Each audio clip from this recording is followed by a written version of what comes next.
سورۃ النحل بسم اللہ الرحمن الرحیم اتی امر اللہ فلا تستعجلوہ سبحانہ وتعالی عما یشرکون۔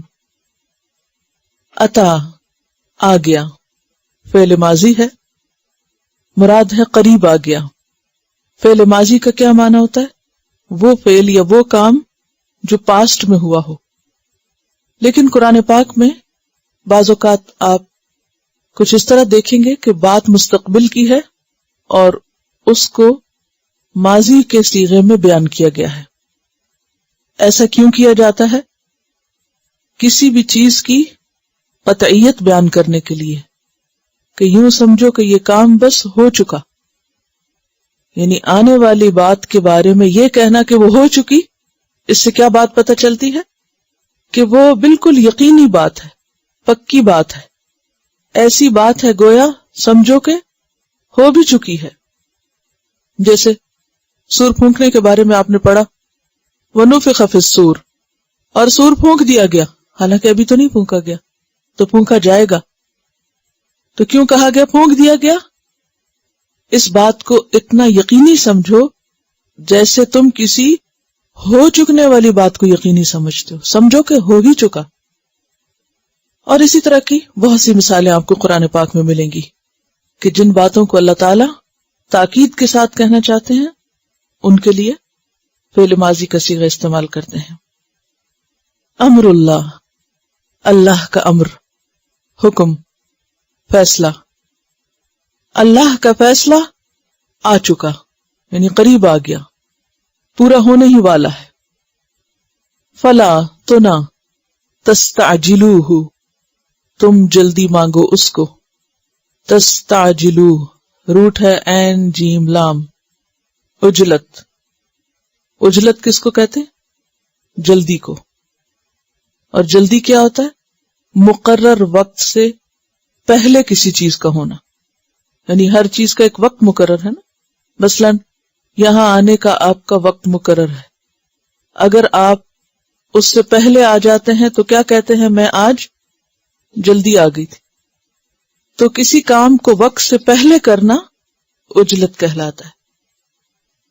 فلا تستعجلوہ تو تم اس کو جلدی مت مانگو، یعنی اس کے آنے کا ایک وقت مقرر ہے اور وہ یقیناً آئے گا، یعنی اللہ کا فیصلہ، تم جلدی نہ کرو، کیونکہ کفار عذاب میں جلدی مانگ رہے تھے۔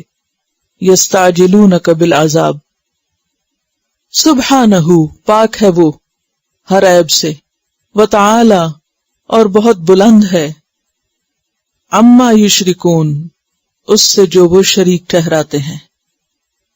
اب یہاں سوال یہ پیدا ہوتا ہے کہ یہ امر اللہ کیا چیز ہے جس کی لوگ جلدی مانگ رہے تھے یا جلدی مچا رہے تھے یا جلدی اس کو طلب کر رہے تھے؟ تو اس کے متعدد معنی کیے گئے ہیں۔ اس کا ایک معنی تو عذاب ہے، جیسا کہ آپ پیچھے بھی پڑھ چکے ہیں، پھر سورۃ صاد 16 میں بھی آتا ہے وَقَالُوا رَبَّنَا عَجِّل لَّنَا قِطَّنَا قَبْلَ يَوْمِ الْحِسَابِ، کہ یا اللہ ہمارے عذاب کا حصہ ہمیں جلدی دے دے، فوراً آ جائے۔ اور اسی طرح العنکبوت 54 میں یستعجلونک بالعذاب، کہ وہ عذاب میں جلدی کر رہے ہیں، جلدی مانگ رہے ہیں۔ اور کسی بھی انسان کی یہ کتنی بدبختی ہے کہ وہ اپنی شامت جلد بلائے اور اپنی بربادی کے لیے بے چین ہو۔ تو ان لوگوں سے کہا جا رہا ہے کہ تم فکر نہیں کرو، کچھ انتظار کرو، تمہاری بربادی کا، عذاب کا فیصلہ صادر ہو چکا ہے، جلد ہی واقع ہو جائے گا۔ پھر اسی طرح اس سے مراد قیامت بھی لی گئی ہے، کیونکہ اہل مکہ بار بار کیا کہتے تھے کہ کب آئے گی قیامت، ایان مرساہا، کہ کب وہ واقع ہوگی۔ تو اس پر بھی قرآن پاک میں آتا ہے وَمَا يُدْرِيكَ لَعَلَّ السَّاعَةَ تَكُونُ قَرِيبًا، اور کیا چیز تم کو بتائے کہ شاید قیامت قریب ہی آ لگی ہو، الاحزاب 63. النجم 57 میں کہا ازفت الازفہ، قریب آ گئی قریب آنے والی، یعنی قیامت دور نہیں.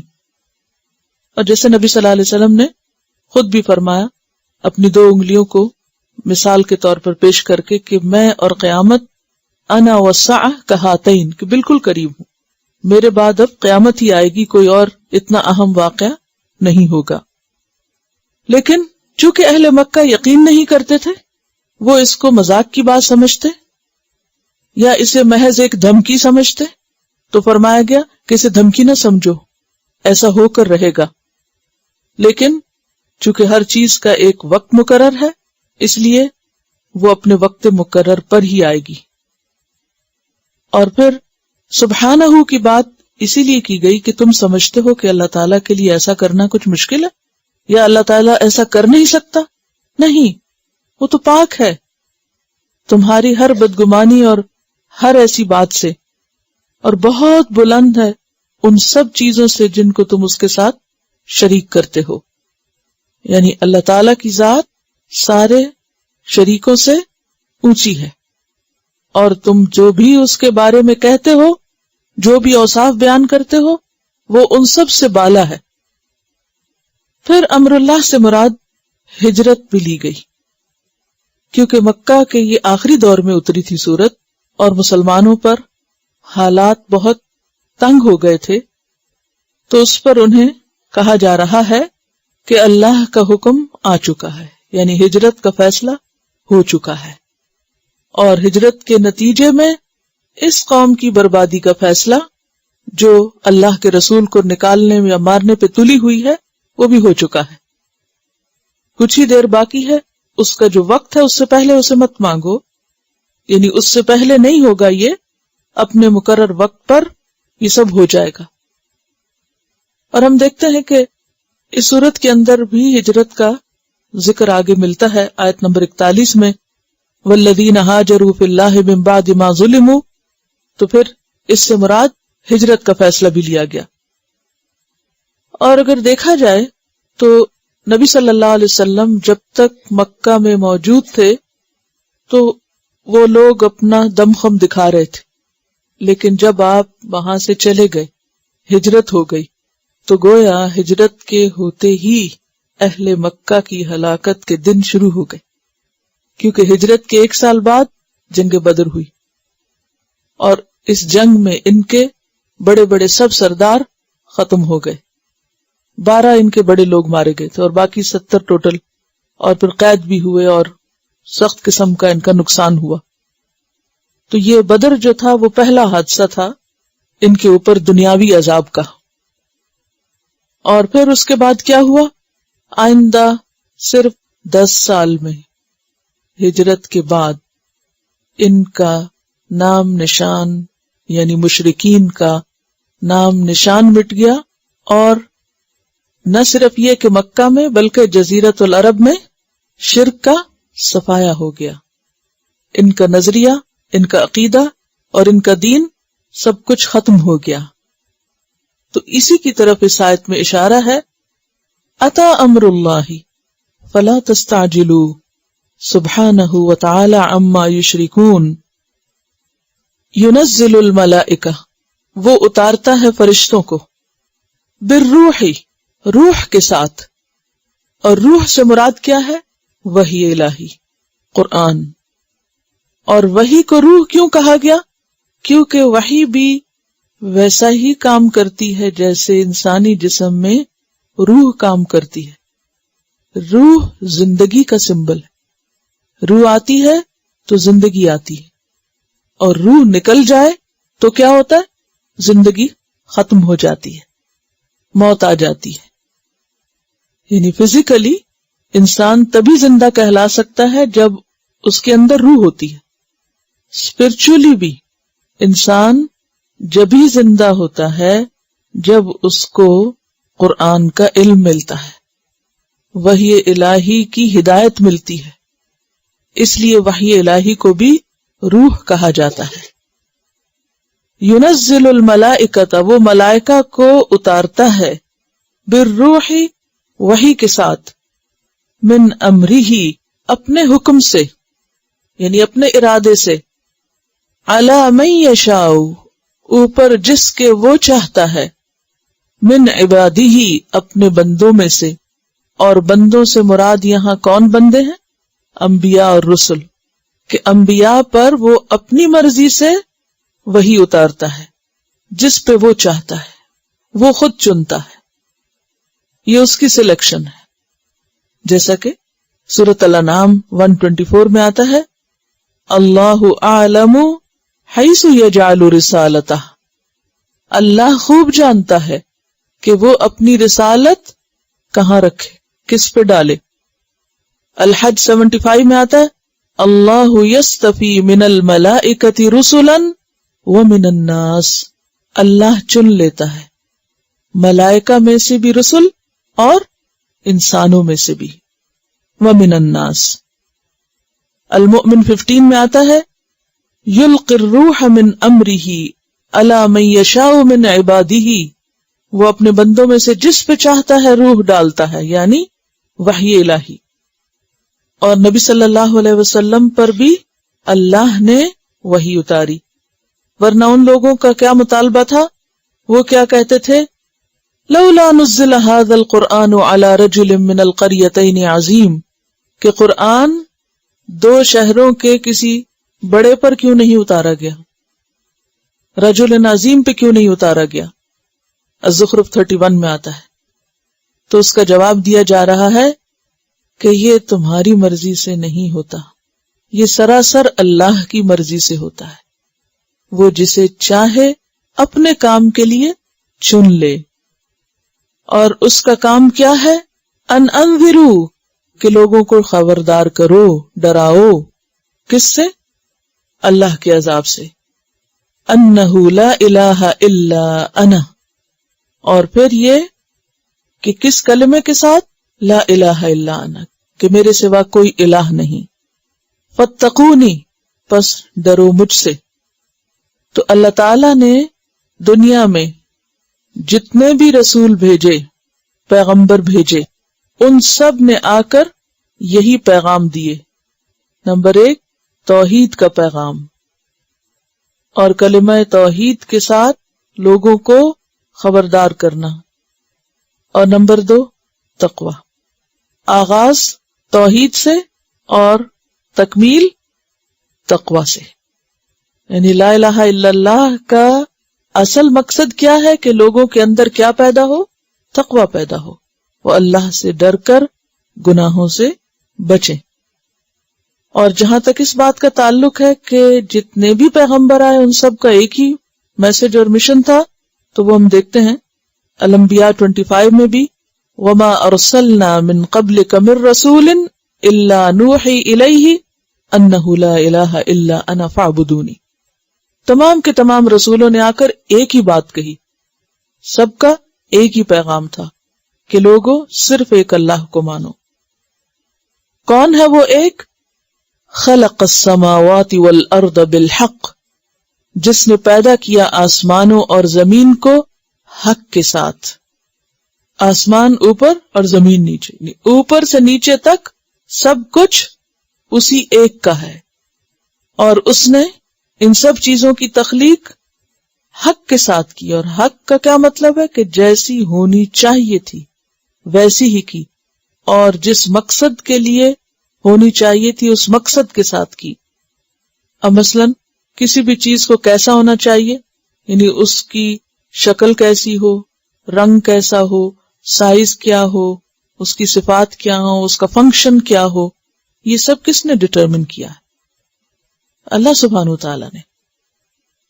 تو لا الہ الا اللہ کیوں؟ جیسے کہ یا ایھا الناس اعبدوا ربکم الذی خلقکم والذین من قبلکم لعلکم تتقون، وہاں بھی یہی حکم کہ لا الہ الا اللہ کے بعد نتیجہ کیا نکلے؟ تتقون۔ تو آسمان و زمین کی تخلیق کی بات اس لیے کی گئی تاکہ لوگ اس حقیقت کو سمجھ سکیں کہ جس نے یہ سب بنایا ہے وہی اس لائق ہے کہ اس کی عبادت کی جائے، چونکہ وہ خالق ہے تو وہی مالک، اور جب خالق و مالک وہ ہے تو معبود بھی وہی ہے. تعالی بہت بلند ہے، بالا ہے، اوپر ہے. کس کے؟ عما ان سب سے، یشرکون جن کو وہ شریک ٹھہراتے ہیں. تمام بت، اصنام، اوثان، ان تمام سے وہ اونچا ہے، برابر کا نہیں ہے، ان جیسا نہیں ہے. ساری مخلوق کیا ہے؟ مخلوق، کریشن، اور وہ ہے کریٹر. تو کریشن اور کریٹر ایک نہیں ہو سکتے، اس لیے کوئی بھی چیز جو کریٹڈ ہے وہ کریٹر کے ساتھ کی نہیں ہے، کریٹر اس سے اونچا ہے. تعالی بلند ہے، عما یشرکون کیونکہ باقی سب کیا ہیں؟ پیدا کیے گئے ہیں. اور اسی لیے اللہ سبحانہ وتعالی سوال کرتے ہیں یشرکون ما لا یخلق شیئا وهم یخلقون، کیا وہ اللہ کے ساتھ ان کو شریک کرتے ہیں جو کچھ بھی پیدا نہیں کر سکتے اور وہ خود پیدا کیے جاتے ہیں؟ سورۃ النحل 17 میں آتا ہے افمن یخلق کمن لا یخلق افلا تذکرون، کیا بھلا وہ جو پیدا کرتا ہے اس کی طرح ہو سکتا ہے جو پیدا نہیں کر سکتا؟ یہ برابر ہو ہی نہیں سکتا. جب کام برابر نہیں تو ہستی ان کی برابر کیسے ہو سکتی؟ ان کا گریڈ ایک کیسے ہو سکتا ہے؟ کیا تمہیں سمجھ نہیں آتی؟ تو یہاں شرک کی نفی کی دلیل دی جا رہی ہے. اب دیکھیں کہ نمبر 1 توحید کا اس بات، اور نمبر 2 شرک کی نفی. کس کے ذریعے؟ اللہ کی تخلیق کے دلائل کے ذریعے. آسمانوں کی تخلیق کے بعد انسان کی تخلیق کی بات ہے. خلق الانسان من نطفۃ، اس نے پیدا کیا انسان کو نطفے سے، سپرم سے. فَإِذَا ہوا، تو جب وہ یا اچانک وہ، خصیم سخت جھگڑالو ہے. کس وزن پر ہے خصیم؟ فعیل کے، اور فعیل کے وزن مبالغے کا وزن بھی ہوتا ہے. بہت سخت جھگڑالو، صرف جھگڑالو نہیں بلکہ بہت سخت جھگڑالو. مبین کھلم کھلا، مزید تاکید. یعنی انسان اپنی حالت کو تو دیکھے کہ کس چیز سے وہ بنایا گیا، اور پھر اپنی باتوں کو تو سوچے کہ کیا وہ کہتا ہے، اس کی حقیقت کیا ہے اور وہ بنتا کیا ہے. انسان سوچے تو صحیح. اور انسان کو اس کی تخلیق کے آغاز اور اس کی تخلیق کے عمل کی طرف قرآن پاک میں کئی بار متوجہ کیا گیا ہے کہ انسان اپنی ہستی اور حقیقت پر غور کرے کہ وہ کیا چیز ہے. سورۃ الطارق میں آتا فَلْيَنظُرِ الْإِنسَانُ مِمَّ خُلِقَ، انسان کو چاہیے کہ وہ دیکھے، غور کرے کہ وہ کس چیز سے بنایا گیا ہے. المرسلات میں واضح کیا گیا آیت 20 میں أَلَمْ نَخْلُقكُّم مِّن مَّاءٍ مَّهِينٍ، کیا ہم نے تمہیں ایک حقیر پانی سے پیدا نہیں کیا؟ تم سب کو پتا ہے نا اپنی اصلیت کہ تم کیا چیز ہو، تمہیں تکبر کا کہاں سے حق ہے. سورۃ مریم 67 میں آتا ہے اولا یذکر الانسان انا خلقناہ من قبل ولم یک شیئا، کیا انسان کو یاد نہیں کہ ہم نے اس سے پہلے کہ اسے پیدا کیا وہ کچھ نہ تھا. کہاں تھے ہم؟ کیا حقیقت تھی؟ کچھ بھی نہیں. اور پھر انسان کی تخلیق کا آغاز کس طرح ہوا، کس چیز سے ہوا، یہ بھی انسان کے لیے غور و فکر کا مقام ہے. اور پھر خاص طور پر اس وقت جب انسان اللہ کی دی ہوئی قوت سے بولنے لگتا ہے تو پھر وہ اس قوت کو اللہ ہی کے خلاف استعمال کرتا ہے، اللہ ہی کا حق ادا کرنا اور شکر کرنا بھول جاتا ہے، بلکہ اس کے برعکس بحثیں کرنے لگتا ہے. روایات میں یہ بھی آتا ہے کہ امیہ بن خلف نے ایک پرانی ہڈی اٹھائی اور نبی صلی اللہ علیہ وسلم کے پاس آ کے اس کو توڑا اور کہا کہ بتاؤ اے محمد، اس حالت کے بعد اس کو واپس کون جوڑے گا؟ ظاہر ہے اس زمانے میں ویسے بھی یہ بات بہت مشکل باتوں میں سے تھی. اب تو پھر بھی ٹوٹی ہوئی ہڈیوں کو کچھ نہ کچھ جوڑنے توڑنے کے، اور وہ بھی ظاہر ہے کہ اگر انسان کے اندر جان اور روح ہو تو مرے ہوئے انسان کی ہڈی تو کوئی نہیں جوڑ سکتا. تو وہ انسان پر اللہ تعالیٰ کو قیاس کرتے اور کہتے کہ یہ کیسے ہو سکتا ہے کہ یہ پرانی ہڈیاں پھر دوبارہ بن جائیں گی. اس کی طرف یہاں پر اشارہ کیا گیا.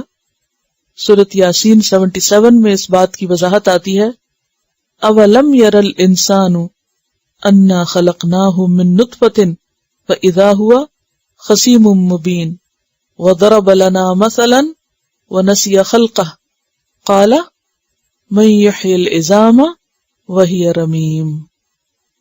کون زندہ کرے گا ہڈیوں کو جبکہ وہ پرانی ہو جائیں گی، چورا ہو جائیں گی. اسی کی طرف اللہ تعالیٰ اشارہ کرتے ہیں کہ اللہ نے انسان کو ایک انتہائی حقیر چیز سے پیدا کیا، اور جب وہ بڑھتے بڑھتے ایک مکمل انسان بنا اور پیدا ہونے کے بعد کئی مرحلے طے کر کے بولنے کے قابل ہوا، اس کی عقل کچھ میچور ہوئی، تو چاہیے تو یہ تھا کہ اس عقل سے کام لے کے اپنے خالق کو پہچانتا اور اس کا حق ادا کرتا. تو اس نے کیا کیا؟ اسی کے بھیجے ہوئے پیغمبر کی مخالفت کرنا شروع کر دی اور اسی کے لائے ہوئے دین کو کیا بتایا؟ بیکار کی بات، یہ ناقابل اعتبار اور ناقابل یقین بات.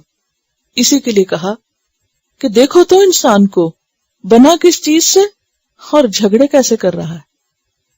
خصیم مبین، سخت جھگڑالو، بحث بازی کر رہا ہے. اب یہاں سے نعمتوں کا ذکر ہوگا. تو پہلی نعمت نعمت الانعام کا ذکر ہے کہ اس جھگڑنے والے انسان کو سوچنا چاہیے کہ اللہ نے اس کے لیے کیا کچھ بنایا ہے. والانعام، اور مویشی جانور. انعام سورۃ الانعام میں پڑھ چکے ہیں آپ. کن کو کہتے ہیں؟ چوپایوں کو، مویشی جانوروں کو، جس میں کون کون شامل ہے؟ ثمانیۃ ازواج من الدأن اثنین ومن المعز اثنین ومن الابل اثنین ومن البقر اثنین. بھیڑ، بکری، گائے، اونٹ سے دو دو. تو جانوروں کا یہ مجموعہ، گروپ، یہ انعام کہلاتا ہے. اگر اس میں اونٹ نہ ہو تو پھر نہیں انعام کہلاتے. اونٹ کا وجود اس میں ضروری ہے کیونکہ نعم اونٹ کو کہتے ہیں اور اس کی جمع انعام ہے. تو بیسیکلی اونٹ کے لیے انعام کا لفظ استعمال ہوتا ہے، لیکن پھر اس سارے گروپ کے لیے استعمال ہونے لگا.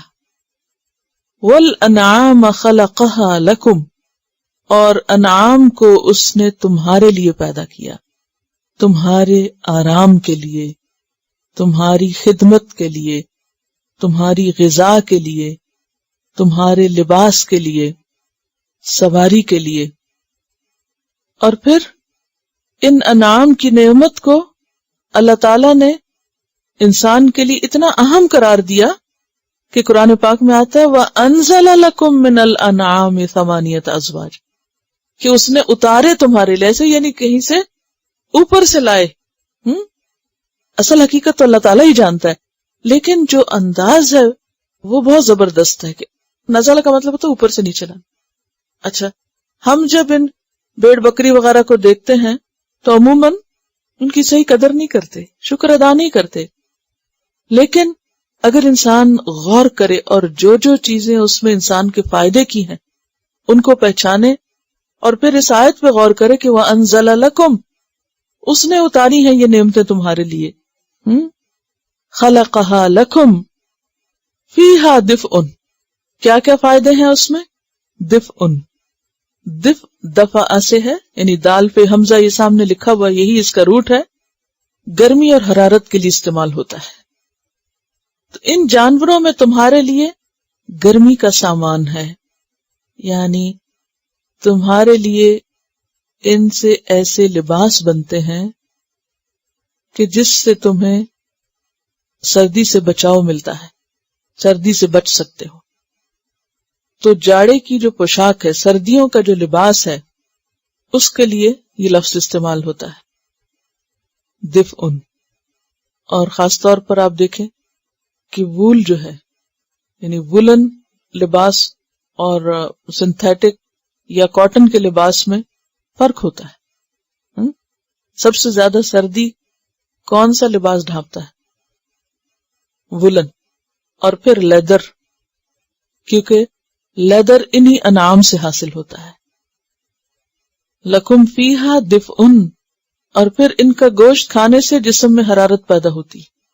اگر آپ کو صرف سبزیوں پہ جینا پڑے تو سبزیاں اس درجے کی جسم میں حرارت نہیں پیدا کر سکتی جس طرح ان کا گوشت پیدا کرتا ہے. لکم فیہا دفء، ان سے تم گرمی پاتے ہو، حرارت پاتے ہو، وہ منافع اور بہت سے فائدے، منفع کی جمع. کیا کیا فائدے؟ مثلا سواری ہے، دودھ ہے، پھر یہ کہ آمدنی کا ذریعہ بھی ہے. ان کا دودھ بیچ کے یا خود ان کو بیچ کے. اب دیکھیں کہ ایک بکری ایک وقت میں صرف ایک بچہ نہیں دیتی. یعنی اگر آپ غور کریں تو اگر بکریوں کے ایک دو جوڑے بھی ہوں تو کچھ عرصے کے بعد ان سے کئی بکریاں پیدا ہو چکی ہوتی ہیں، اور پھر ان سے آگے یعنی زمین بھرنے لگتی. اس کثرت سے اللہ تعالیٰ نے ان کے اندر پیداوار رکھی. کسی کو معلوم ہے کہ کتنے عرصے بعد بکری بچہ دیتی؟ ہر 6 ماہ، سال میں 2 دفعہ. تو اس میں آپ دیکھیے کہ پھر ان جانوروں میں سے سارے تو استعمال نہیں ہوتے، بہت سے لوگ ان کو بیچ کر اپنی روزی کماتے.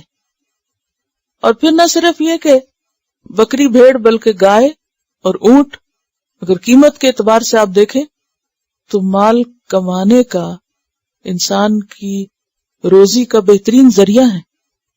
تو منافع میں بہت طرح کے منافع ہیں. وَمِنْهَا تَأْكُلُونَ، اور ان میں سے تم کھاتے ہو، ان کا دودھ اور گوشت. تو گویا جانوروں کے کھال، بال، دودھ، گوشت، ایک ایک چیز انسان کے لیے فائدہ مند ہے. سورۃ یاسین میں آتا ہے وَلَهُمْ فِيهَا مَنَافِعُ وَمَشَارِبُ أَفَلَا يَشْكُرُونَ. المؤمنون 21 اور 22 میں آتا ہے وَإِنَّ لَكُمْ فِي الْأَنْعَامِ لَعِبْرَةً، انعام میں تمہارے لیے عبرت ہے. نُسْقِيكُم مِّمَّا فِي بُطُونِهَا وَلَكُمْ فِيهَا مَنَافِعُ كَثِيرَةٌ، ان میں تمہارے لیے کثیر فائدے ہیں.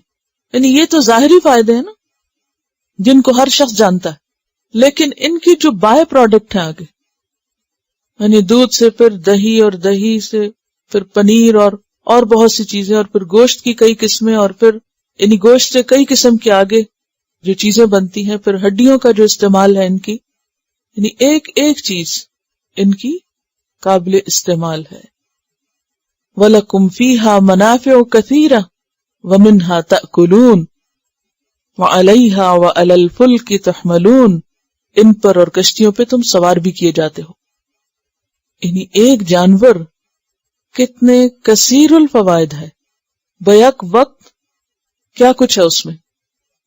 اور جیسا کہ آپ جانتے ہیں کہ عربوں کے پاس صحرا میں کھانے پینے کی اور زیادہ چیزیں نہیں تھی، کھجور تھی اور یہ مویشی جانور تھے، یہی ان کا بہترین مال شمار ہوتے، سفر کے کام آتے، کھانے پینے کا کام اس سے چلتا، انہی کی کھال سے وہ گھر بناتے، خیمے بنتے، انہی کی ہڈیوں پہ وہ لکھنے لکھانے کا کام کرتے، اور انہی سے ان کی زبان جو تھی اس میں بے شمار الفاظ آئے.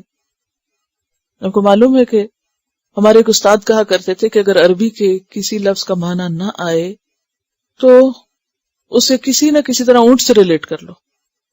یعنی عربوں کی جو لغت ہے اس کی اوریجن اونٹ ہے، اس کی شیپ، اس کی چال، اس کا بیٹھنا اٹھنا، اس کے فائدے، اس کی کھال بال، ہر چیز. تو منافع کثیرہ جو ہیں وہ صرف کھانے پینے کی چیزیں نہیں ہیں، بلکہ اس پر غور و فکر کر کے انسان نے جو کچھ اس سے سیکھا، جتنی وہ محنت مشقت کرتا ہے، جتنا وہ فائدہ دیتا ہے انسان کو، وہ ایک لامتناہی سلسلہ ہے. اسی لیے قرآن پاک میں اللہ تعالیٰ اونٹ پر خاص طور پر غور و فکر کے لیے کہتا ہے افلا ينظرون الى الابل كيف خلقت، کیا یہ غور نہیں کرتے اونٹوں پر کہ وہ کس طرح پیدا کیے گئے. یعنی حتیٰ کہ شیپس وغیرہ، بچے کو جب کچھ سکھایا جاتا ہے نا تو اس میں شیپس اور رنگ اور حرکت اور یعنی موومنٹ اور بہت سی چیزوں، تو وہ ساری جو سٹیپس ہوتے ہیں علم حاصل کرنے کے، وہ سارے ان کو ایک اونٹ کی شکل میں ڈیمونسٹریشن مل جاتی، کیونکہ بہت ساری چیزیں تو تھی نہیں وہاں، تو جو تھی ان میں وہ خوب غور و فکر کرتے تھے اور اس سے انہوں نے بہت کچھ حاصل کیا. اس لیے اللہ تعالیٰ سب سے پہلے انعام کا ذکر کرتا ہے. اور اگر دیکھا جائے تو یہ چلتی پھرتی فوڈ فیکٹریز ہیں، چلتی پھرتی. دیکھیے کتنی معمولی قسم کی سستی غذا کھاتے ہیں یہ. اگر آپ کو ویسے فیکٹری میں کچھ ڈالنا ہو یعنی کچھ پیداوار کے لیے تو آپ کو جو را مٹیریل ہوتا ہے وہ بعض اوقات بہت مہنگا ہوتا ہے اور پھر اس پر جو مزدوری دینی پڑتی ہے. یعنی ایک فیکٹری کو سامنے رکھیے اور ایک اونٹ کی یا ایک بھیڑ بکری کی جو خدمت ہے اس کو دیکھیے. کیا کھاتی ہے بھیڑ بکری یا اونٹ؟ گھاس، چارہ جو کثرت سے اگتا ہے. اگر دیکھا جائے تو سب سے زیادہ پیداوار ان چیزوں کی تھی جو یہ جانور کھاتے اور عام طور پہ مفت میں مل جاتے ہیں جنگل میں یہ سب کچھ. وہ کھانے کے بعد آپ دیکھیں کہ دو چیزیں آتی ہیں ان کے جسم سے. جو ان کے جسم کا ویسٹ ہے وہ بھی کھاد بنتی، وہ بھی کام آتا ہے. کسی گاؤں میں آپ جائیں اور پھر دیکھیں کہ جانوروں کی ایک ایک چیز کو وہ کس طرح استعمال کرتے ہیں. اور اب تو آپ کو معلوم ہے کہ وہ گوبر وغیرہ سے میتھنول گیس بھی بنا رہے ہیں، اب اس سے گاڑیاں بھی چلائیں گے. تو اب آپ دیکھیے کہ وہ لیتے کیا ہیں. یہ فیکٹریاں آپ کی کیا لے رہی ہیں؟ ان پہ کیا خرچ آتا ہے؟ کچھ بھی تو نہیں. اللہ کی اگائی ہوئی چیزیں کھا رہی ہیں، اس کا بھیجا ہوا پانی پیتے ہیں اور صبر شکر کرتے ہیں. کبھی میں گائے کو دیکھوں اور یہ خاص طور پہ بھینس کو نا، بیچاروں کی یعنی کہ حالت اور سائز اور کنڈیشن، کیوں کہتی کتنی لمیٹڈ سی ان کی موومنٹ ہے.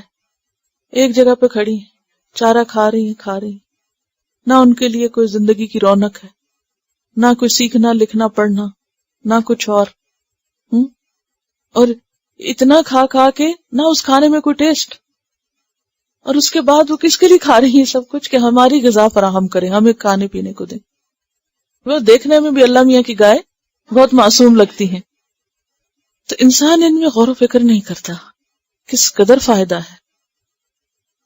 تو اسی لیے اردو کا چینل رب کا شکر ادا کر بھائی جس نے ہماری گائے بنائی. کہنے کے تو بالکل معمولی سی بات ہے لیکن حقیقت میں قابل شکر ہے یہ تخلیق. یہ ایک اور فائدہ بتا رہی ہیں. گاؤں میں جب مال ڈنگر جو ہوتا ہے نا اس کی حفاظت کے لیے لوگ ان کے جو باڑے ہوتے ہیں ان کے قریب سوتے ہیں کیونکہ وہ چوری ہو جاتے ہیں. مال اس کو کہتے ہیں. تو یہ مال چوری ہو جاتا ہے. ویسے تو یہ چلتا پھرتا مال ہے، سارا دن گھومتا پھرتا ہے، لیکن سخت سردی میں بھی وہ لوگ باہر چرپائیں ڈال کے سوتے ہیں اور ان کے اوپر اتنے زیادہ کوئی رضائیاں اور کمبل وغیرہ نہیں ہوتے.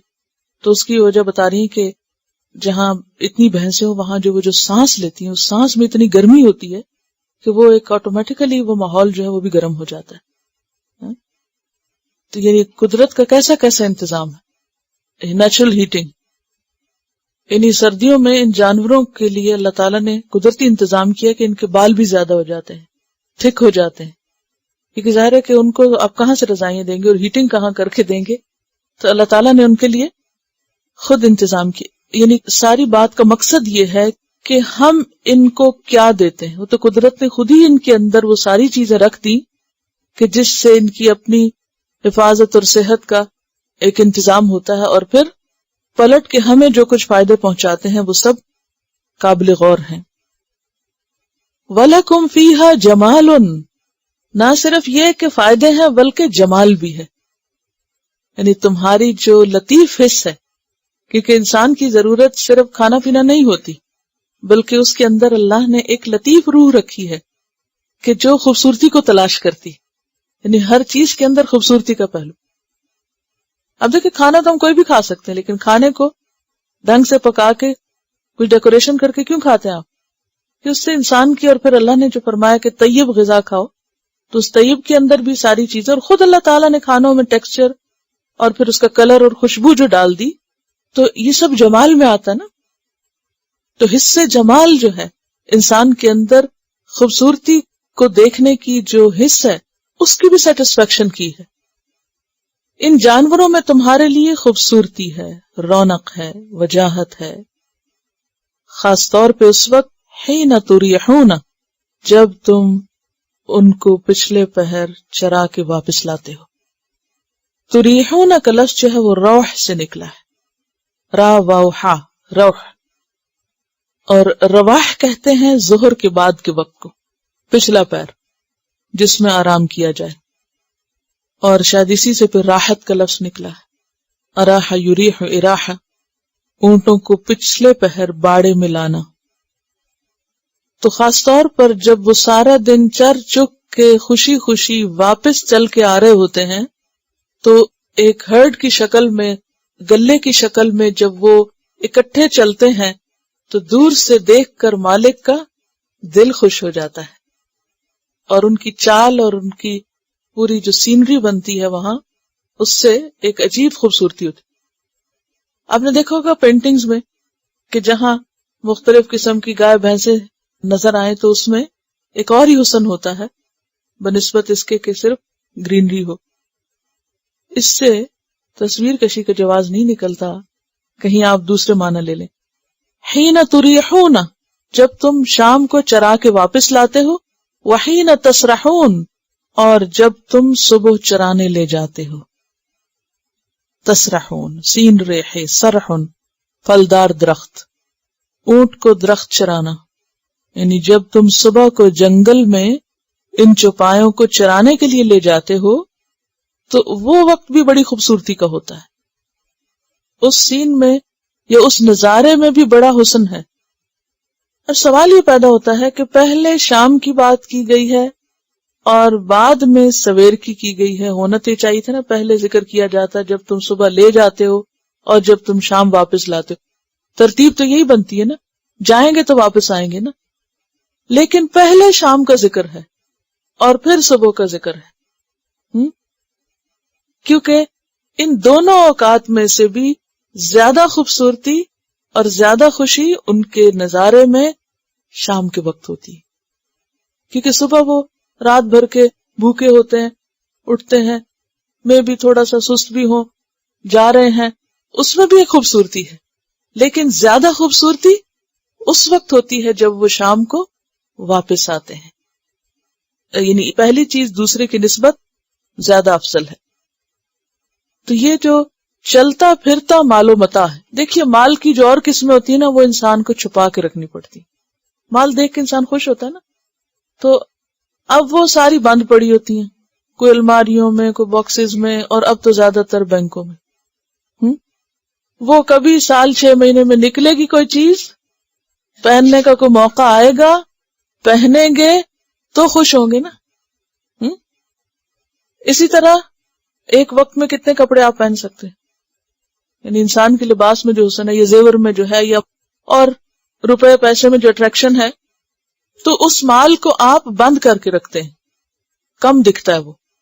لیکن یہ جانور جو چلتا پھرتا مال ہیں، اور پنجابی میں تو کہتے بھی ان کو مال ہیں، یہ جو چلتا پھرتا مال ہے، جب اس مال کو تم آتے خیر خیریت کے ساتھ اور پھر صبح بھیجتے ہوئے دیکھتے ہو تو تمہارے دل کے اندر ایک خاص خوشی ہوتی ہے، اور تمہیں ان میں ایک عجیب نظارہ نظر آتا ہے اور ایک عجیب حسن کی رونق نظر آتی ہے. یہ بھی اللہ کی نعمت ہے تمہارے لیے. یعنی اللہ تعالیٰ نے انسان کی ہر چیز کو سیٹسفائی کیا. انسان کی بنیادی ضروریات کیا ہیں؟ کھانا، کپڑا اور گھر. یہ تینوں ان جانوروں سے بنتے ہیں، اربوں کے خیمے خاص طور پر.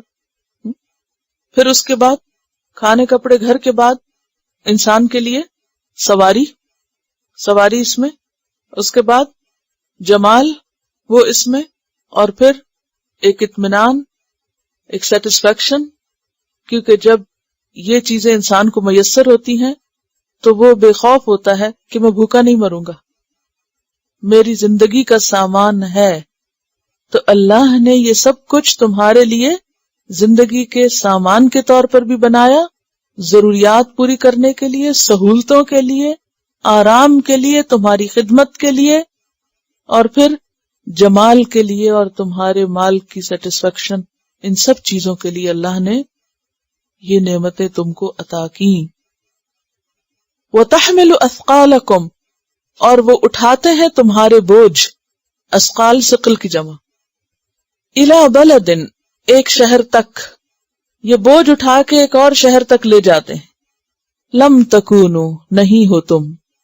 بالغی ہی، اس کو پہنچنے والے. بالغ کی جمع ہے بالغین، اور نون اڑ گیا ہے اضافت کی وجہ سے، تو بالغی ہی رہ گیا. اس کو پہنچنے والے الا مگر، بشق، شق کہتے ہیں مشقت کو، جان کا ہی، جہد، ایسی محنت یا مشقت جو تگ و دو سے بدن یا نفس کو لاحق ہوتی. جب انسان تھک جاتا ہے نا تو اس کیفیت کا نام ہے. الا بشق الانفس، انفس نفس، جان، تمہاری جانوں کو سخت مشقت کرنا پڑے اگر یہ جانور نہ ہو تمہارے لیے. اور یہ ایک بہت بڑی حقیقت ہے کہ یہ جانور بھلے مانس جتنا بوجھ اٹھاتے ہیں انسان نہیں اٹھا سکتا. مثلا ایک گدھا کیا خیال ہے کتنا بوجھ اٹھاتا ہوگا؟ 5 من، 2 بوری کم از کم. خچر 3 بوری، اونٹ 4 بوری، 10 من وزن اٹھا کے ادھر ادھر جا سکتا ہے. پہلے زمانے میں جب لوگ تعمیرات کرتے تھے تو ایک علاقے سے پتھر دوسرے تک اونٹوں کے ذریعے ڈھویا کرتے تھے. اسی نعمت کی طرف اشارہ ہے. وَتَحْمِلُ أَثْقَالَكُمْ إِلَى بَلَدٍ لَمْ تَكُونُوا بَالِغِيهِ إِلَّا بِشِقِّ الْأَنفُسِ، نہ صرف یہ کہ تمہاری چیزوں یا سامان کا بوجھ بلکہ خود تمہارا بوجھ بھی. اثقالکم میں دونوں بوجھ آتے ہیں، تمہارے بوجھ یعنی انسان اگر خود چل کے پیدل پہنچے تو اس کا حال خراب ہو جائے، اور اگر اس کے اوپر سامان بھی لدا ہو تو اور مشکل ہو جائے. تو یہ تمہیں بھی اٹھا لیتے ہیں اور تمہارے سامان بھی اٹھا لیتے ہیں اور دور دراز علاقوں تک لے جاتے ہیں سہولت کے ساتھ کہ جہاں اگر تمہیں ان کے بغیر پہنچنا پڑتا تو تمہاری جان نکل جاتی، شق الانفس لاحق ہو جاتی. ان ربکم، بے شک تمہارا رب، لرؤوف الرحیم، البتہ بہت شفقت کرنے والا، بہت محبت کرنے والا، رحیم، بہت مہربان ہے. لیکن ان سب چیزوں سے فائدہ اٹھا کر انسان اللہ کی رحمت اور محبت کو کتنا محسوس کرتا ہے، پھر کتنا اس کے دل سے شکر ابلتا ہے. انسان اگر اس بوجھ کو خود اٹھاتا تو اس کا حال کیا ہوتا. اور پھر آپ دیکھیں کہ انسان ان کو کیا دیتا ہے. اور اونٹ جیسے جانور جو کئی کئی دن تک بغیر کھائے اور پیے کام کرتا چلا جاتا ہے. آپ دیکھیے کہ آپ کی گاڑی کو اگر پیٹرول نہ ملے، گیس نہ ملے تو کیا ہو؟ چاہے جتنے مرضی دھکے لگائیں نہیں چلے گی. لیکن اونٹ آپ اسے نہ بھی کھانے کو دیں نہ بھی پینے کو دیں، کئی کئی دن تک وہ پھر بھی خدمت کرے گا. کس قدر شکر گزار، تابع دار اور مسخر ہیں تمہارے لیے، کیسی خدمت میں لگے ہوئے ہیں.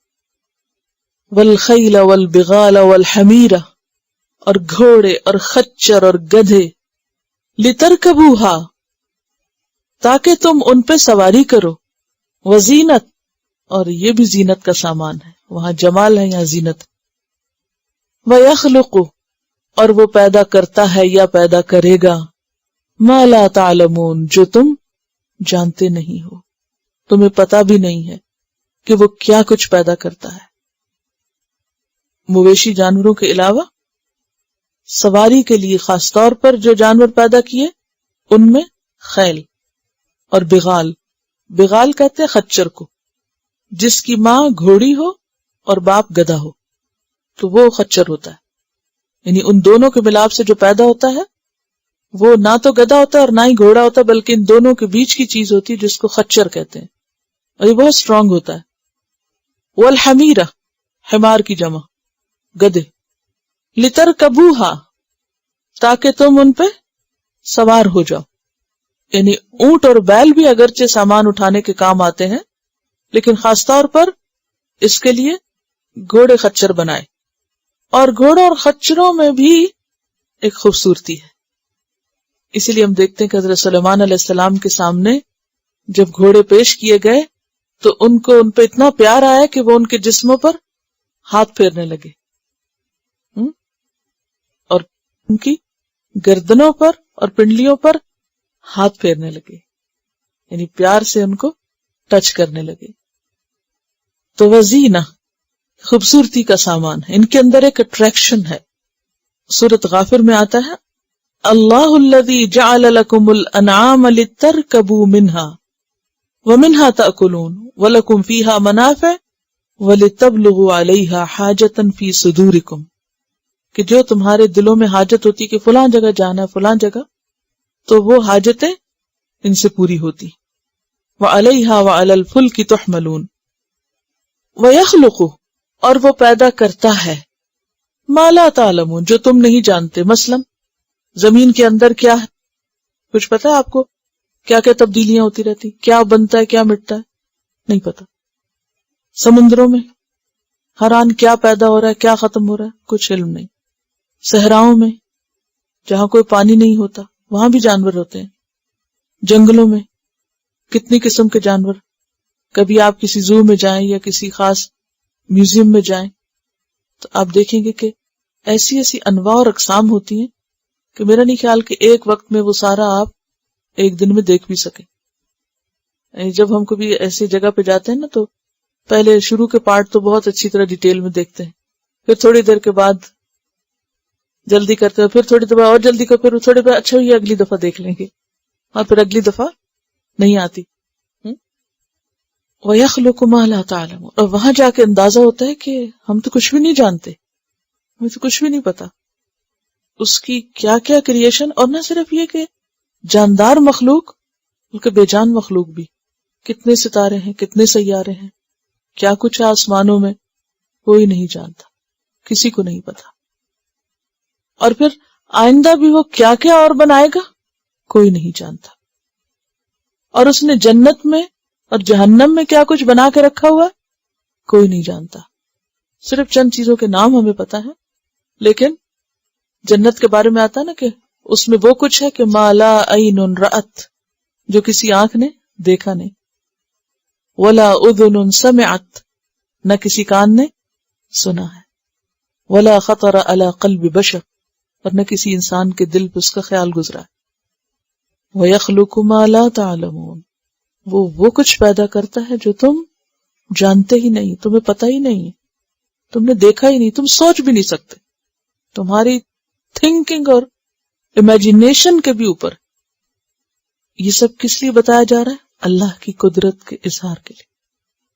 اور اگر ہم اس آیت کو آخری حصے کو اس کے پہلے حصے کے کانٹیکسٹ میں دیکھیں تو جہاں سواریوں کی بات ہو رہی ہے تو اس میں کیا ہے کہ سواری کے لیے یہ تمام جانور ہیں، اور آئندہ وہ سب کچھ بھی ہوگا جو تم ابھی نہیں جانتے. اور 1400 سال پہلے کسی کو نہیں پتا تھا کہ انسان کار اور جہاز اور ریل اور یہ سب کچھ ایجاد کرے گا. اور اب بھی نہیں پتا کہ آئندہ 100 سال بعد کیا ہونے والا ہے. اب آپ کہیں گے یہ تو انسان نے بنایا، اللہ تعالیٰ نے تو نہیں بنایا. آپ بتائیے کہ لوہا کس نے بنایا؟ اللہ نے بنایا. اسی طرح یعنی انسان نے ان چیزوں کو ڈھالا ہے، جوڑا ہے، استعمال کیا ہے، لیکن تخلیق نہیں کیا. یہاں بات کس کی ہو رہی ہے؟ تخلیق کی. یخلق، اور یخلق کا معنی کیا ہوتا ہے؟ عدم سے وجود میں لانا. عدم سے وجود میں لانا.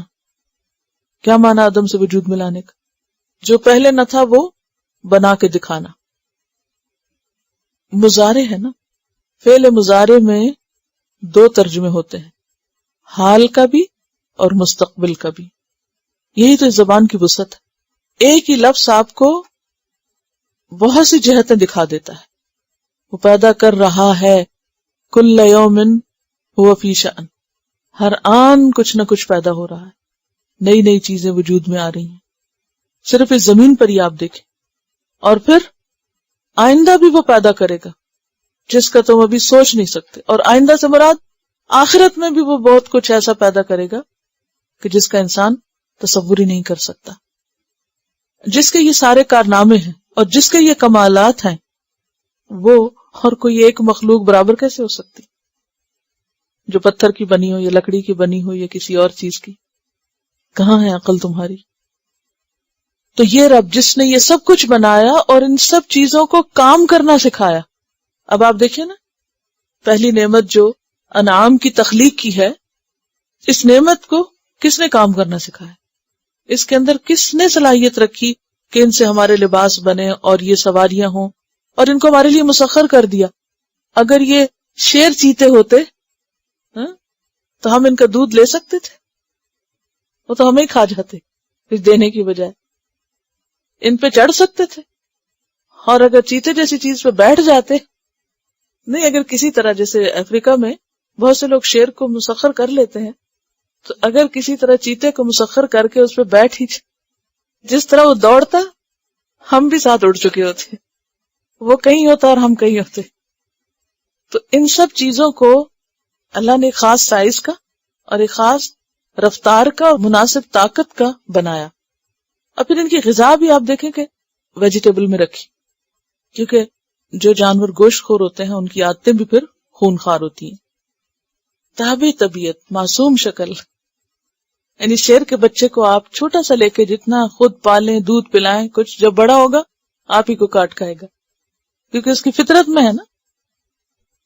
اور پھر آپ سوچیں کہ جس نے یہ سب کچھ بنایا وہ خود کیا ہوگا، کیونکہ اس جیسی تو کوئی چیز ہے ہی نہیں. اسی رب نے تمہیں زندگی گزارنے کا طریقہ بتایا ہے. وَعَلَى اللَّهِ قَصْدُ السَّبِيلِ وَمِنْهَا جَائِرٌ.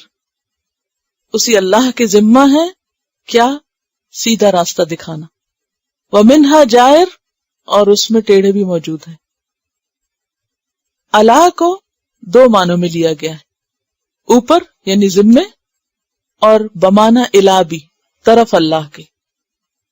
جہاں تک اوپر یعنی ذمے کا معنی ہے، یعنی اللہ کے اوپر، یعنی اللہ کے ذمہ، تو سورۃ اللیل میں آتا ہے 12 میں ان علینا للہدی، ہدایت دینا ہمارے ذمہ ہے. تو اللہ کے ذمہ ہے کیا چیز؟ بیان کرنا قصد السبیل، سیدھا راستہ. قصد سیدھا اور سبیل راستہ. اور قصد اصل میں کہتے ہیں درمیانے کو، معتدل کو، افراط و تفریط سے پاک، یعنی صراط مستقیم. ومنہا جائر، اور اس میں ٹیڑھے راستے بھی موجود ہیں جو اللہ تک نہیں جاتے. اور الہ کا معنی ہو تو مطلب یہ ہے کہ سیدھا راستہ وہ ہے جو بندے کو اللہ تک پہنچا دے. یعنی صراط مستقیم کیا ہے؟ جو اللہ تک لے جائے. جبکہ دوسرے راستے بھی موجود ہیں جن پہ اگر انسان ایگزٹ لے لے تو کہیں اور پہنچ جائے، اللہ تک نہیں پہنچے. اور یہ انسان کا امتحان ہے کہ اس دنیا کے جنگل میں اپنی صحیح منزل تک پہنچنے کے لیے صحیح راستہ اختیار کرے.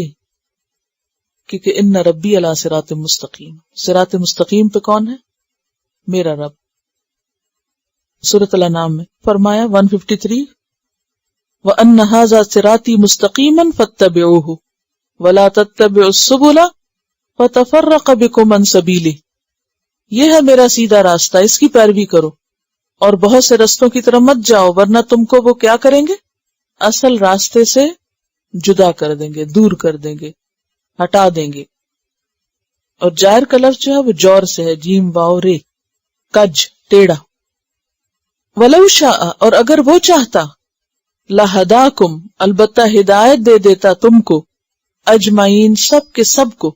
وہ چاہتا تو تم سب کو ہدایت دے سکتا تھا، لیکن اس نے ایسا نہیں کیا، کیونکہ وہ جبرن کسی کو ہدایت نہیں دیتا. ہدایت کے راستے تو اس نے بتا دیے. وَهَدَيْنَاهُ النَّجْدَيْنِ، ہم نے اس کو دونوں راستے دکھا دیے. اور پھر اللہ تعالیٰ نے پیغمبروں کے ذریعے صحیح بات کی خوب پہچان کرا دی. سورۃ یاسین 61 میں آتا ہے وَأَنِ اعْبُدُونِي هَذَا صِرَاطٌ مُسْتَقِيمٌ. سورۃ روم 30 میں آتا ہے فَأَقِمْ وَجْهَكَ لِلدِّينِ حَنِيفًا فِطْرَةَ اللَّهِ الَّتِي فَطَرَ النَّاسَ عَلَيْهَا لَا تَبْدِيلَ لِخَلْقِ اللَّهِ ذَلِكَ الدِّينُ الْقَيِّمُ وَلَكِنَّ أَكْثَرَ النَّاسِ لَا يَعْلَمُونَ. اللہ نے توحید کا سبق انسان کی فطرت میں رکھ دیا. اللہ نے اپنی ذمہ داری پوری کر دی، پھر مزید تاکید کے لیے پیغمبر بھی بھیج دیے، لیکن اس کے ساتھ انسان کا امتحان بھی رکھا. اس کو ایسی جگہ رکھا جہاں رستے کی علامتیں تو بتا دی، لیکن صحیح رستے کو سلیکٹ کرنا اس کے اوپر چھوڑ دیا کہ اب تم خود اس کو پہچانو اور پھر اس پر چلو. جس نے اس رستے کو پہچان لیا اور اس پہ چلا وہ اللہ تک پہنچ گیا، اس نے منزل پا لی. اور جو نہیں اس پہ چلا وہ بھٹک گیا. اور اللہ کا یہ کام نہیں کہ زبردستی وہ لوگوں کو سیدھے رستے پہ جمائے، وہ جبر نہیں کرتا. ورنہ وہ اگر ایسا کرنا چاہتا تو کر سکتا تھا، جیسے کہ سورۃ الانعام 35 میں آتا ہے وَلَوْ شَاءَ اللَّهُ لَجَمَعَهُمْ عَلَى الْهُدَى فَلَا تَكُونَنَّ مِنَ الْجَاهِلِينَ. سورۃ السجدہ میں آتا ہے آیت 13 وَلَوْ شِئْنَا لَآتَيْنَا كُلَّ نَفْسٍ هُدَاهَا، ہم چاہتے تو ہر شخص کو اس کی ہدایت دے دیتے. سورۃ ہود میں آتا ہے وَلَوْ شَاءَ رَبُّكَ لَجَعَلَ النَّاسَ أُمَّةً وَاحِدَةً. یونس 99 میں آتا ہے وَلَوْ شَاءَ رَبُّكَ لَآمَنَ مَنْ فِي الْأَرْضِ كُلُّهُمْ جَمِيعًا. اگر تیرا رب چاہتا تو زمین میں جتنے لوگ ہیں سب کے سب ایمان لے آتے، یعنی سب کو پکڑ کر سیدھا ایک راستے پہ لگا دیتا. لیکن وہ انسان کو آزادی دے کر اس کا امتحان لے رہا ہے. اب دیکھیے جتنے بھی مویشی جانور ہیں سب ایک ہی طرح پروگرامڈ ہیں، یعنی اپنے خاص طریقے پر. یعنی کہ اونٹ سارے کے سارے ایک ہی طریقے پہ کام کرتے ہیں، ایک ہی فنکشن ہے، ایک ہی ان کا طریقہ ہے. اسی طرح گائے ہے، بھینس ہے، بکری وغیرہ. لیکن انسان کے لیے ایسی جبری پلاننگ نہیں کی گئی، اس کو چوائس دی گئی. کیوں؟ اس لیے کہ اس کو عقل دی گئی تھی. اب اس عقل کے ساتھ حق کو تلاش کرو. جبر نہیں ہے دین میں، لا اکراہ فی الدین. ٹھیک ہے. بہت سے علاقے ایسے ہیں کہ جہاں پر نہ کوئی گاڑی جا سکتی ہے اور نہ ہی کوئی اور چیز، حتیٰ کہ ہیلی کاپٹرز وغیرہ کا جانا بھی بہت مشکل ہوتا ہے کیونکہ دور دراز ہوتے ہیں اور پھر جانے اور آنے کے لیے اتنا فیول چاہیے. تو اس وقت یہ گھوڑے اور خچر ہی کام آتے ہیں. آیت نمبر 10 سے هو الذی، وہ اللہ وہ ذات ہے، انزل من السماء ماء، جس نے نازل کیا آسمان سے پانی، لکم تمہارے لیے. اب یہاں خاص طور پر فرمایا گیا کہ پانی تمہارے لیے، لیکن ہم دیکھتے ہیں کہ پانی سے تو اور مخلوق بھی فائدہ اٹھاتی، لیکن وہ مخلوق بھی پانی پی کر ہم ہی کو فائدہ پہنچاتی. انسانوں کے علاوہ پانی سے جو دو بڑی مخلوقات فائدہ اٹھا رہی ہیں، ایک تو نباتات ہیں اور دوسرے حیوانات. تو چونکہ حیوانات کو بھی ہمارے لیے بنایا گیا تو وہ بھی دراصل انڈائریکٹ فائدہ ہم ہی کو پہنچ رہا پانی سے. اور اسی طرح نباتات، کیونکہ ان میں انسان کی غذا ہے یا انسان کے دیکھنے کے لیے آنکھوں کی ٹھنڈک. هو الذی انزل من السماء ماء لکم، اور پھر لکم منہ شراب، اس پانی میں تمہارے لیے پینا ہے، یعنی پینے کے لیے ہے. ومنہ، اور اس میں سے شجر، اگانے کو ہے. یعنی شجر کا معنی ہر وہ چیز جو زمین سے پیدا ہو، یعنی درخت کے معنی میں نہیں پرٹیکولرلی. ومنہ شجر، اور اس میں سے شجر ہیں، درخت ہیں یا چارہ ہے. فیہ، جس میں تسیمون، تم چراتے ہو یا جانور چرانے لے جاتے ہو. تسیمون کا لفظ جو ہے یہ سوم سے ہے، سین واو میم، جس میں دو معنی خاص طور پر پائے جاتے ہیں. نمبر 1 طلب کرنا اور نمبر 2 روانہ ہونا. اور یہاں مراد کیا ہے؟ یعنی جانور چرانے کے لیے روانہ ہو جاتے ہو، یعنی چارے کی طلب میں جانور لے جاتے ہو. تو یہاں دوسری بڑی نعمت یعنی پانی کی نعمت کا ذکر آ رہا ہے. اور پانی ایک ایسی نعمت ہے جس سے ہر زندہ چیز پیدا کی گئی. وَجَعَلْنَا مِنَ الْمَاءِ كُلَّ شَيْءٍ حَيٍّ، اور پھر پانی کا اوپر سے اترنا، یعنی بارش کے پانی کی خصوصی طور پہ بات ہو رہی. اگرچہ پانی کے سورسز اور بھی ہیں لیکن خصوصاً بارش، کیونکہ کنووں میں بھی پانی تب ہوتا ہے جب بارش برستی. اگر بارش نہ برسے تو کنووں میں بھی پانی خشک ہو جاتا ہے. اسی طرح نہریں بھی تبھی چلتی ہیں جب بارش برستی. اگر بارش برسنا ختم ہو جائے تو نہریں بھی سوکھ جاتی. اسی طرح جھیلیں.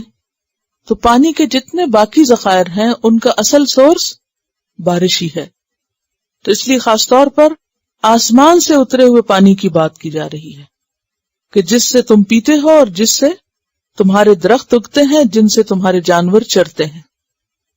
سورۃ النبا میں فرمایا وَأَنزَلْنَا مِنَ الْمُعْصِرَاتِ مَاءً ثَجَّاجًا لِنُخْرِجَ بِهِ حَبًّا وَنَبَاتًا وَجَنَّاتٍ الْفَافًا. سورۃ عبسہ میں آیت 24 سے 32 تک. فَلْيَنظُرِ الْإِنسَانُ إِلَىٰ طَعَامِهِ أَنَّا صَبَبْنَا الْمَاءَ صَبًّا ثُمَّ شَقَقْنَا الْأَرْضَ شَقًّا فَأَنبَتْنَا فِيهَا حَبًّا وَعِنَبًا وَقَضْبًا وَزَيْتُونًا وَنَخْلًا وَحَدَائِقَ غُلْبًا وَفَاكِهَةً وَأَبًّا مَتَاعًا لَكُمْ وَلِأَنْعَامِكُمْ. یہ سب کیا ہے؟ فائدے کی چیز تمہارے لیے بھی اور تمہارے جانوروں کے لیے بھی. اور یہ سب کہاں سے آتا ہے؟ بارش کے پانی کے سبب پیدا ہوتا ہے. پھر نعمت زرع یعنی پیداوار اور کھیتیوں کی نعمت کا ذکر ہے اگلی آیت میں، جو کہ پانی کی وجہ سے اگتی ہیں.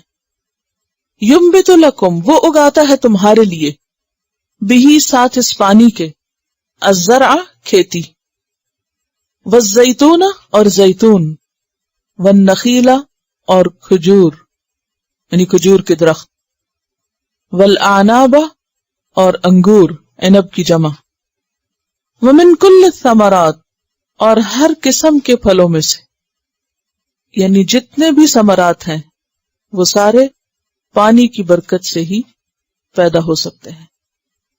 ان فی ذالک یقیناً اس میں، کس میں؟ زرع میں، اس زمین کی پیداوار میں، لآیتن البتہ ایک نشانی ہے، کس کے لیے؟ لقوم یتفکرون اس قوم کے لیے جو غور و فکر کرتی ہو. غور و فکر کرنے والے لوگوں کے لیے اس سارے عمل میں ایک زبردست نشانی ہے. کیا ہے وہ عمل؟ کھیتی کیسے اگتی ہے، پودا کیسے زمین سے باہر آتا ہے. یہ قصہ کہاں سے شروع ہوتا ہے؟ ایک بیج سے، اور اس بیج کو زمین میں ڈالا جاتا ہے اور پھر اللہ تعالیٰ آسمان سے بارش برساتا ہے. زمین میں جانے کے بعد بیج جب پھوٹ کے نکلتا ہے تو دو طرفہ عمل شروع ہوتا ہے. آدھا زمین کے اوپر جو نظر آتا ہے اور آدھا زمین کے نیچے. پھر دو طرف سے غذا بھی لیتا ہے، کچھ آسمان سے اور کچھ زمین سے. جتنے بھی منرلز اور مختلف اور طرح کی کھادیں ہیں، غذائیں ہیں پودوں کی، وہ زمین سے آتی. اور اسی طرح روشنی، ہوا، بارش، یہ سب اوپر کی فضا سے. تو پودا نیچے کو بھی بڑھتا ہے اور اوپر کو بھی بڑھتا ہے. کچھ غذائیں اوپر کے پودوں میں لگتی ہیں اور کچھ غذائیں جڑوں میں بنتی. یہ سب انسان کی غذا کے سامان اللہ نے بنائے ہیں. اور پھر آپ دیکھیے کہ کس طرح پودا بڑھتا ہے. ایک چھوٹی سی کمپل پھوٹتی ہے، پھر شاخیں آتی ہیں، پتے آتے ہیں، پھول لگتے ہیں، پھل لگتے ہیں. ان پھلوں میں رنگ ہوتا ہے، ذائقہ ہوتا ہے، خوشبو ہوتی ہے. اگر دیکھا جائے تو مٹی میں نہ رنگ ہے، نہ ذائقہ ہے، نہ خوشبو ہے. اسی طرح ہوا کے اندر بھی یہ سب کچھ نظر نہیں آتا، نہ ہی بارش کے پانی میں یہ سب نظر آتا ہے. ہوا بھی بے رنگ ہے، پانی بھی بے رنگ ہوتا ہے بارش کا جو اترتا ہے. تو اس پانی اور مٹی سے مل کر تمہاری غذا کے لیے جو کچھ نکلتا ہے وہ کس قدر خوبصورت ہے، وہ کس قدر بہترین ہے، مفید ہے، جس میں غذائیت بھی ہے، پیٹ بھرنے کا سامان بھی ہے، لذت بھی ہے اور رنگ اور حسن بھی ہے. اوریجن دیکھو اور نتیجہ دیکھو. یہ کون کر رہا ہے؟ یہ اللہ ہی ہے جو یہ سب کچھ کر رہا ہے. اور یہ عمل شروع ہوتا ہے بارش کے برسنے سے. پھر ایک اور نعمت کا ذکر کیا گیا، نعمت تسخیر کائنات. وَسَخَّرَ لَكُمُ اللَّيْلَ وَالنَّهَارَ اور اس نے مسخر کی تمہارے لیے رات اور دن تاکہ تم مختلف فائدے اٹھا سکو. کچھ فائدے رات میں ہیں اور کچھ دن میں ہیں. مثلا رات کے فائدے آرام، سکون. دن کے فائدے کام، نشاط، ہلچل، یعنی حرکت کا دل چاہتا ہے. وَسَخَّرَ لَكُمُ اللَّيْلَ وَالنَّهَارَ اور پھر آپ دیکھیے کہ کتنی ٹائم کی پابندی کے ساتھ رات اور دن آتے چلے جاتے ہیں کہ آپ پہلے سے کیلنڈر بنا کے رکھ لیتے ہیں. تو یہ کتنی اللہ کی رحمت ہے. اس کو مسخر ہونا کہتے ہیں. ایسا نہیں ہوتا کہ رات ہو اور اچانک دن ہو جائے اور آپ کو پتہ ہی نہ چلے تو اچانک پھر رات ہو جائے. انپریڈکٹیبل نہیں ہے. تمہارے لیے ایک مقرر قاعدے کے ساتھ، طریقے اور ٹائم ٹیبل کے ساتھ یہ سب چل رہے ہیں. والشمس والقمر، اور سورج اور چاند. سورج جس کی وجہ سے خاص طور پر دن رات پیدا ہوتے ہیں. جس حصے میں سورج نظر آتا ہے وہ دن ہو جاتا ہے اور جہاں سے وہ چھپ جاتا ہے وہاں رات ہوتی ہے. اور رات ہوتی ہے تو اندھیرے میں روشنی کا سامان اس نے چاند سے کیا ہے. والنجوم، اور ستارے بھی بنائے. مسخرات، جو مسخر کیے گئے ہیں، تابع فرمان ہیں، مسخر ہیں. بِأَمْرِهِ، اس کے حکم سے. یعنی ستارے اپنی مرضی سے اپنا راستہ نہیں بدل سکتے. وہ مقرر وقت پر اور مقرر جگہ پر آپ کو نظر آتے ہیں.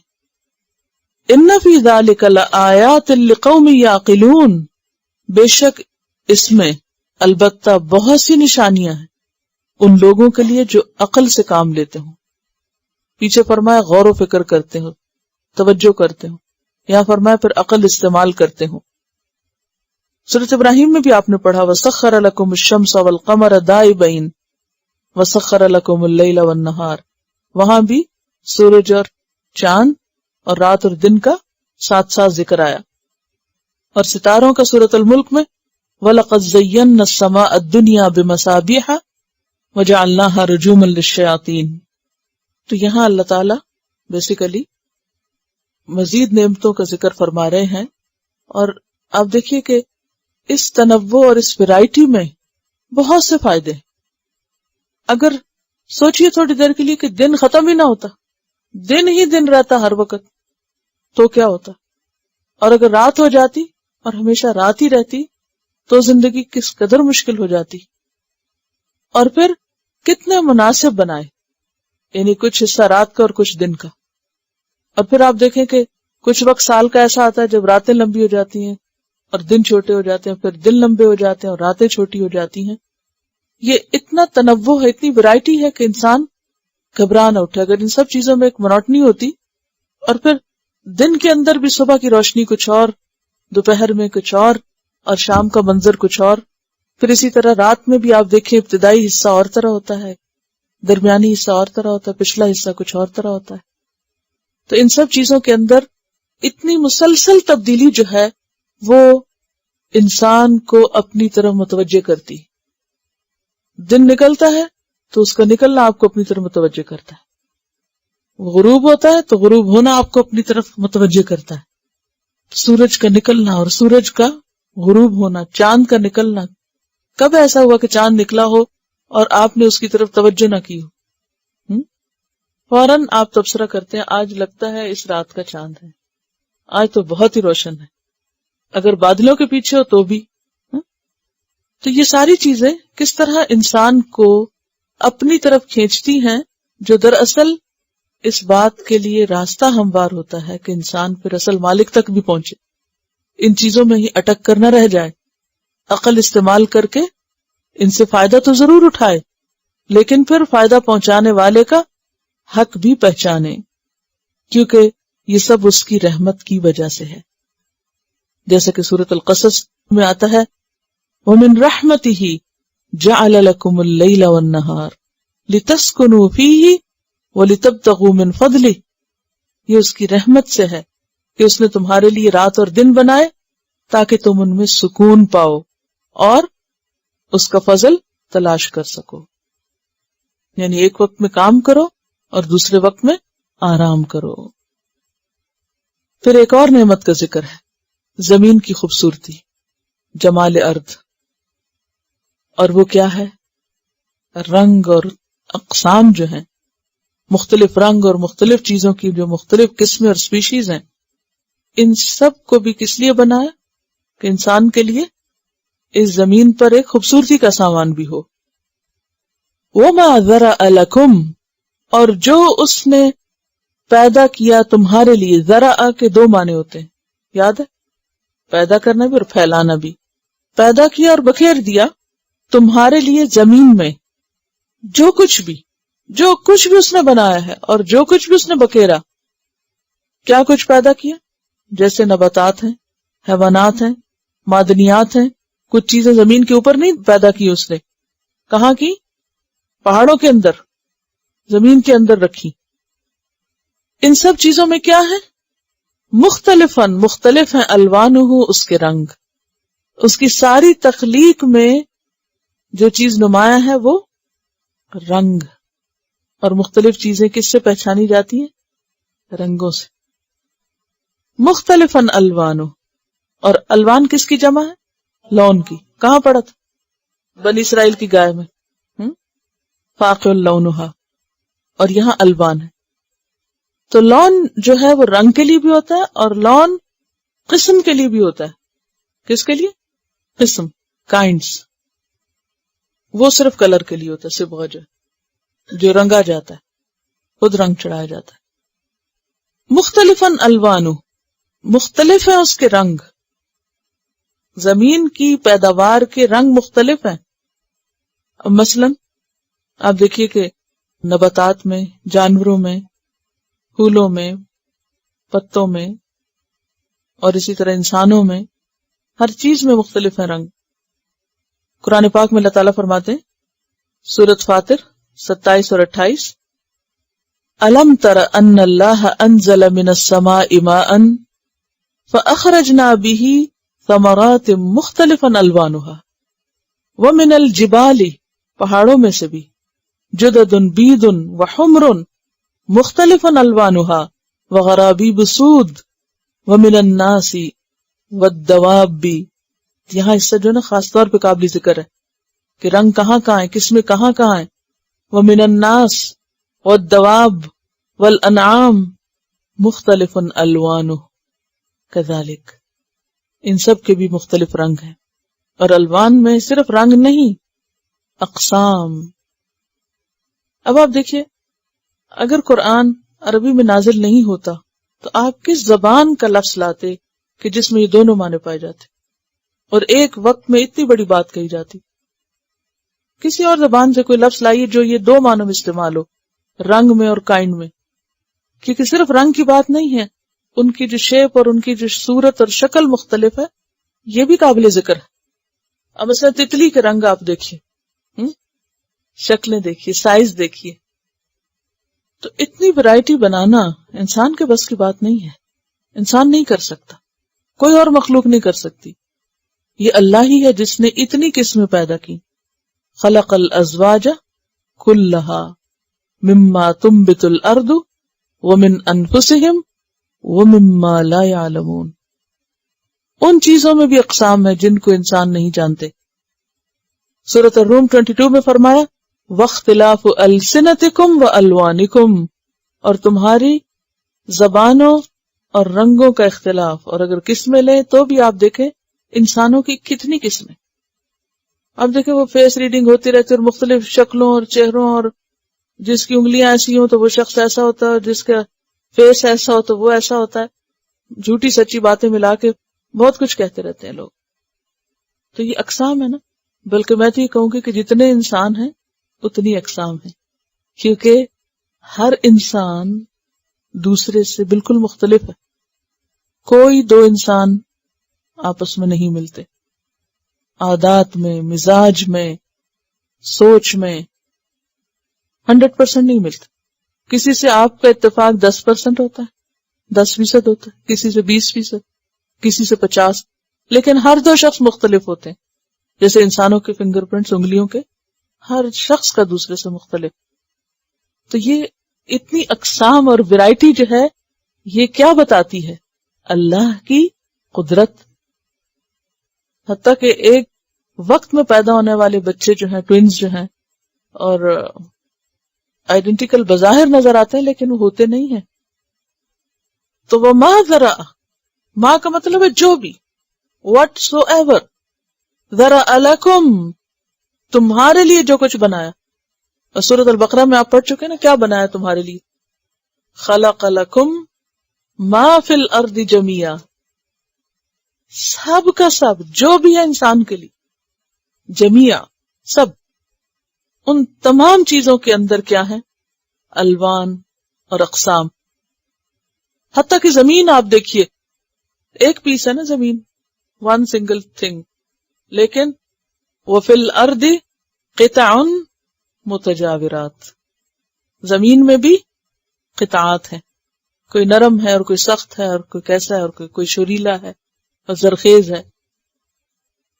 آسمان کے رنگ آپ دیکھیے، ایک وقت میں بھی آپ دیکھیں گے کہ جہاں سورج ہوتا ہے وہاں اور رنگ ہوتا ہے، کناروں پہ اور ہوتا ہے.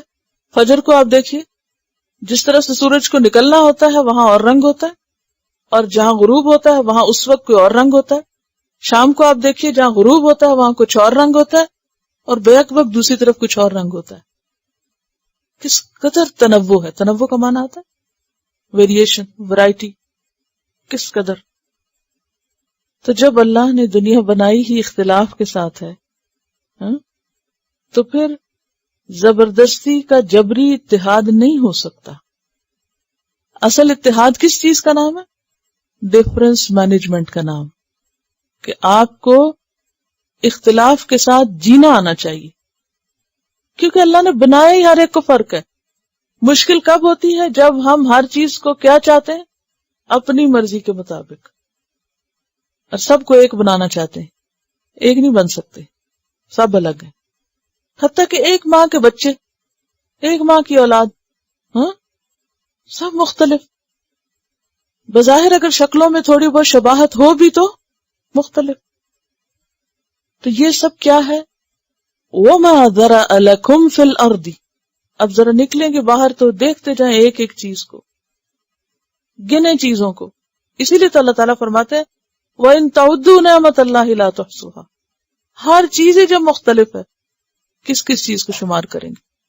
ہر چیز ایک الگ آئیڈینٹی رکھتی ہے، انڈیویجول ہے. وَمَا ذَرَأَ لَكُمْ فِي الْأَرْضِ مُخْتَلِفًا أَلْوَانُهُ إِنَّ فِي ذَلِكَ لَآيَةً لِقَوْمٍ يَذَّكَّرُونَ. پچھلے دنوں میں نے آپ سے کہا تھا نا کہ اللہ کی معرفت کیسے پیدا ہوتی ہے؟ آپ بھول جاتے ہیں، لکھ لیتے ہیں اور پھر دوبارہ نہیں پڑھتے اور پھر بھول جاتے ہیں. قرآن کے الفاظ میں غور کرنے سے اللہ کی معرفت حاصل کرنے کا، پہچان کرنے کا بہترین ذریعہ قرآن کے الفاظ ہیں. اب آپ دیکھیے کہ اگر آپ کو الوان کا معنی صحیح نہیں آتا نا، یعنی اس کی تفصیل آپ کو نہیں پتا، تو اللہ کی قدرت اور معرفت لمیٹڈ ہوگی آپ کی. ٹھیک ہے نا؟ تو جتنا آپ غور کرتے جائیں، جتنا آپ ڈیپتھ میں اترتے جائیں، اتنی قدرت زیادہ نظر آتی. اور پھر آپ دیکھیے کہ جہاں وہ پہاڑوں کے ساری بات ہوئی نا کہ سرخ ہیں، سیاہ ہیں، دھاریاں والے ہیں، وہیں پر آتا ہے انما یخشی اللہ من عبادہ العلماء. اللہ سے ڈرتے ہیں اس کے علم والے بندے. یعنی چاہے پہاڑوں کا علم ہو کسی کے پاس، یا رنگوں کا ہو، یا اقسام و انواع کا ہو، اگر اس علم کے ذریعے اس نے اللہ کی معرفت حاصل کر لی تو اس کے اندر خشیت آ جائے گی. خشیت آ گئی تو کیا ہو جائے گا؟ کون سا مقصد پورا ہوگا؟ لعلکم تتقون. لعلکم تتقون. غور و فکر عبادت ہے، اور عبادت کہاں پہنچاتی ہے؟ تتقون تک، تقوی تک. اور اگر آپ راستے میں ہی رہ گئے، وہاں نہیں پہنچے، تو آپ نے حق نہیں ادا کیا عبادت کا. عبادت جھکنا سکھاتی ہے، خشیت، عاجزی، انکساری. پھر ایک اور نعمت کا ذکر، تسخیر البحر. وَهُوَ الَّذِي سَخَّرَ الْبَحْرَ. اور وہ اللہ وہ ذات ہے جس نے سمندر کو مسخر کیا. اب سمندر آپ دیکھیے کیا بلا ہے، کیا چیز ہے، اپنے سائز میں، اپنی ڈیپتھ میں، اور پھر اپنے رنگوں میں. اس میں بھی آپ دیکھیے اقسام اور انواع، اور مختلف اوقات میں مختلف. مجھے اس بات کا نہیں پتا تھا جب تک میں کراچی نہ گئی، کیونکہ مجھے سمندر بہت اچھا لگتا تھا، میں اکثر جاتی تھی سمندر کے کنارے. تو اس میں یہ تھا کہ ایک دفعہ جاتے سمندر کا پانی کسی اور رنگ کا، دوسری جگہ ایک دفعہ جاتے کچھ اور رنگ، پھر جاتے تو کچھ کناروں پہ اور ہی پڑا ہوتا. پھر کچھ عرصے بعد جاتے تو کناروں پہ کچھ اور نکلا ہوا ہوتا. یعنی کبھی پانی کی لہریں جب آتی ہیں نا تو ہر دفعہ مختلف چیزیں لاتی ہیں اور مختلف موسم میں مختلف چیزیں نکلتی ہیں, اور کبھی پانی گرم اور کبھی پانی کا جو سین ہے اور نظارہ ہے بالکل مختلف. یعنی آپ زندگی گزار دیں تو آپ کا غور و فکر سمندر میں ختم نہ ہو, اتنا کچھ ہے سمندر کے اندر. اور پھر سمندر آپ دیکھیے کہ ساکت جامد چیز نہیں ہے, ہر دم ایسا لگتا ہے زندہ ہے, کوئی زندہ چیز ہے. مجھے وہاں جا کر ایسے احساس ہوتا ہے جیسے اس میں زندگی لائف ہے, یہاں جسے بول رہا ہو.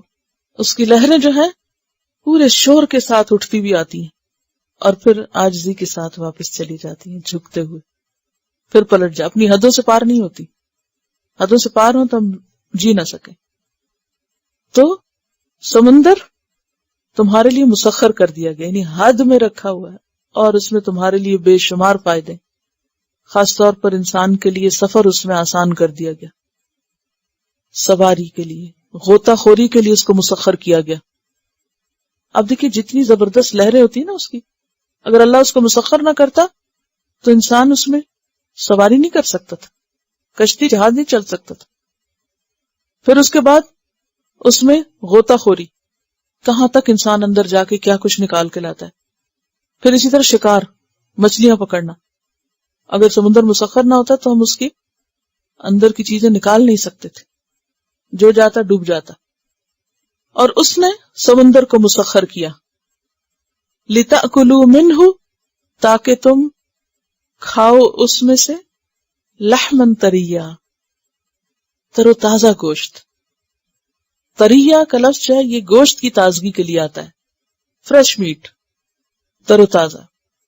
وَتَسْتَخْرِجُوا, اور تم نکال سکو, منہ اس میں سے, حلیتن زیورات, حلی کی جمع حلیہ, جیسے لؤلؤ والمرجان, یہ دونوں سمندر سے آتے ہیں, موتی, سیپی, جواہر.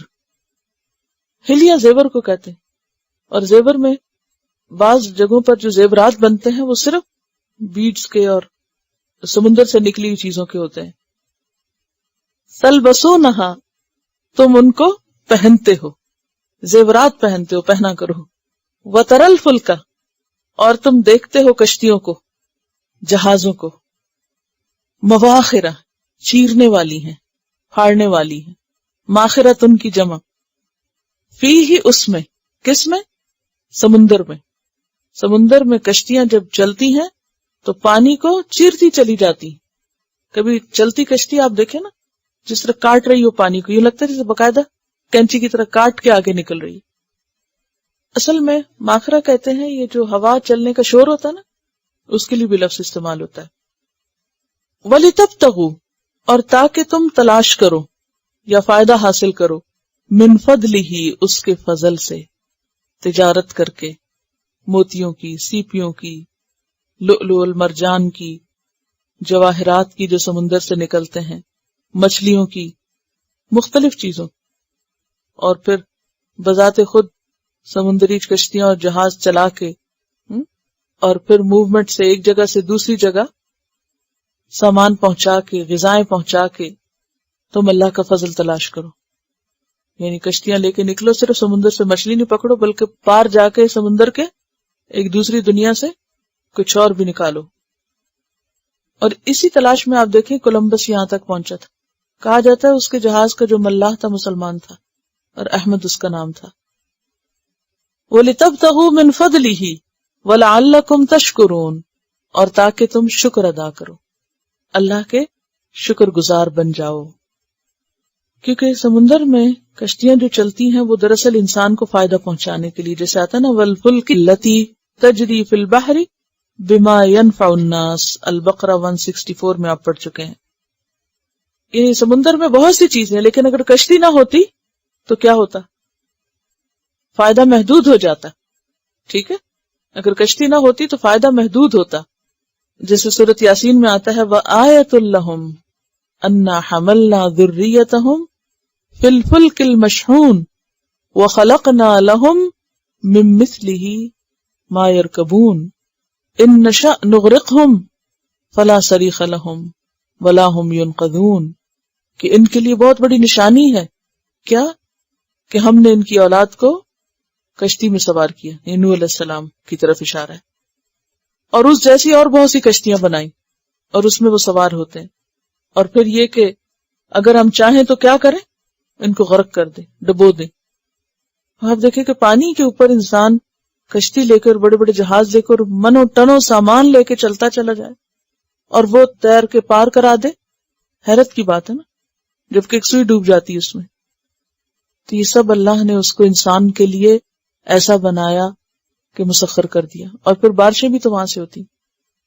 اب آپ دیکھیے، بارش کے برسنے سے بات شروع ہوئی اور پھر سمندروں پہ آئی اور بہت سی چیزوں کا ذکر پیچھے کیا گیا. اوپر سے لے کے نیچے تک ایک ہی حکم چل رہا ہے، تب یہ سب ممکن ہے. کیونکہ کوئی بھی چیز اکیلے کام نہیں کر رہی، ہر چیز دوسرے کے ساتھ کسی نہ کسی طرح بندھی ہوئی ہے. اور اگر کئی خدا ہوتے اور ہر چیز کا مالک کوئی اور ہوتا تو پھر یہ چیزیں نتیجہ خیز نہ ہوتی، ان سے کچھ حاصل نہ ہوتا بلکہ فساد ہو جاتا. ایک اور نعمت پہاڑوں کی، اسی لیے سورت کو کیا کہا گیا؟ نعمتوں والی سورت، سورت النعم. وَأَلْقَى، اور اس نے ڈال دیے، فِي الْأَرْضِ، زمین میں، کیا؟ رواسیا، مضبوط پہاڑ. جیسے سورت نبا میں آتا ہے وَالْجِبَالَ أَوْتَادًا، پہاڑوں کو کیل بنایا. کس لیے؟ أَن تَمِيدَ بِكُمْ، کہ تمہیں لے کے ڈگمگا نہ جائیں، ڈھلک نہ جائے. کون؟ زمین. کیونکہ جغرافیائی مطالعے سے بات پتہ چلتی ہے کہ زمین کی تخلیق کے بعد زمین کے اندر کچھ جگہوں پر نشیب بنے، یعنی گہرائی، کھائیاں بنی. ان کھائیوں میں جھیلیں، دریا اور سمندر بنے. اب اس کو بیلنس کرنے کے لیے دوسری طرف سے پہاڑ اٹھے، تب جا کے بیلنس ہوئی. ورنہ زمین پہ پانی بھی نہ ہوتا اور زمین بیلنس بھی نہ ہوتی. یعنی ایک طرف گہرائی ہے زمین میں تو دوسری طرف اونچائی ہے، تو اس گہرائی اور اونچائی کے درمیان بیلنس قائم ہوا ہے.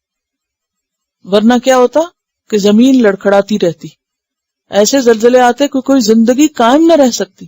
زلزلے تب بھی آتے رہتے ہیں ہر وقت زمین میں، لیکن کوئی ایک حصے میں، کوئی دوسرے حصے میں، اور پھر وہ تھم بھی جاتے. ورنہ چند لمحوں میں آپ دیکھیں، چند منٹس کے اندر کیسے کیسے زلزلے آتے ہیں کہ آن کی آن میں ہنستے بستے شہر کھنڈر ہو جاتے ہیں.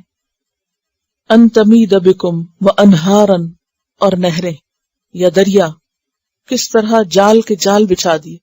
کبھی آپ نقشہ دیکھیں نا زمین کا جس میں صرف دریا دکھائے گئے ہوں یا نہریں دکھائی گئی، تو یوں لگتا ہے جیسے جسم کے اندر ہماری رگیں کام کرتی ہیں نا، مختلف شاخیں. تو اسی طرح اگر آپ دریا دیکھیں تو دریا سے جو نہریں نکلتی ہیں وہ بالکل ایسی ہی کہ جیسے ہماری رگوں سے رگیں نکلتی چلی جاتی ہیں. پوری زمین تک پانی کی ایسی سپلائی ہوتی ہے کہ جس سے زندگی قائم ہے، اس سرکولیشن سے. وَأَنْهَارًا وَسُبُلًا، اور راستے، قدرتی راستے.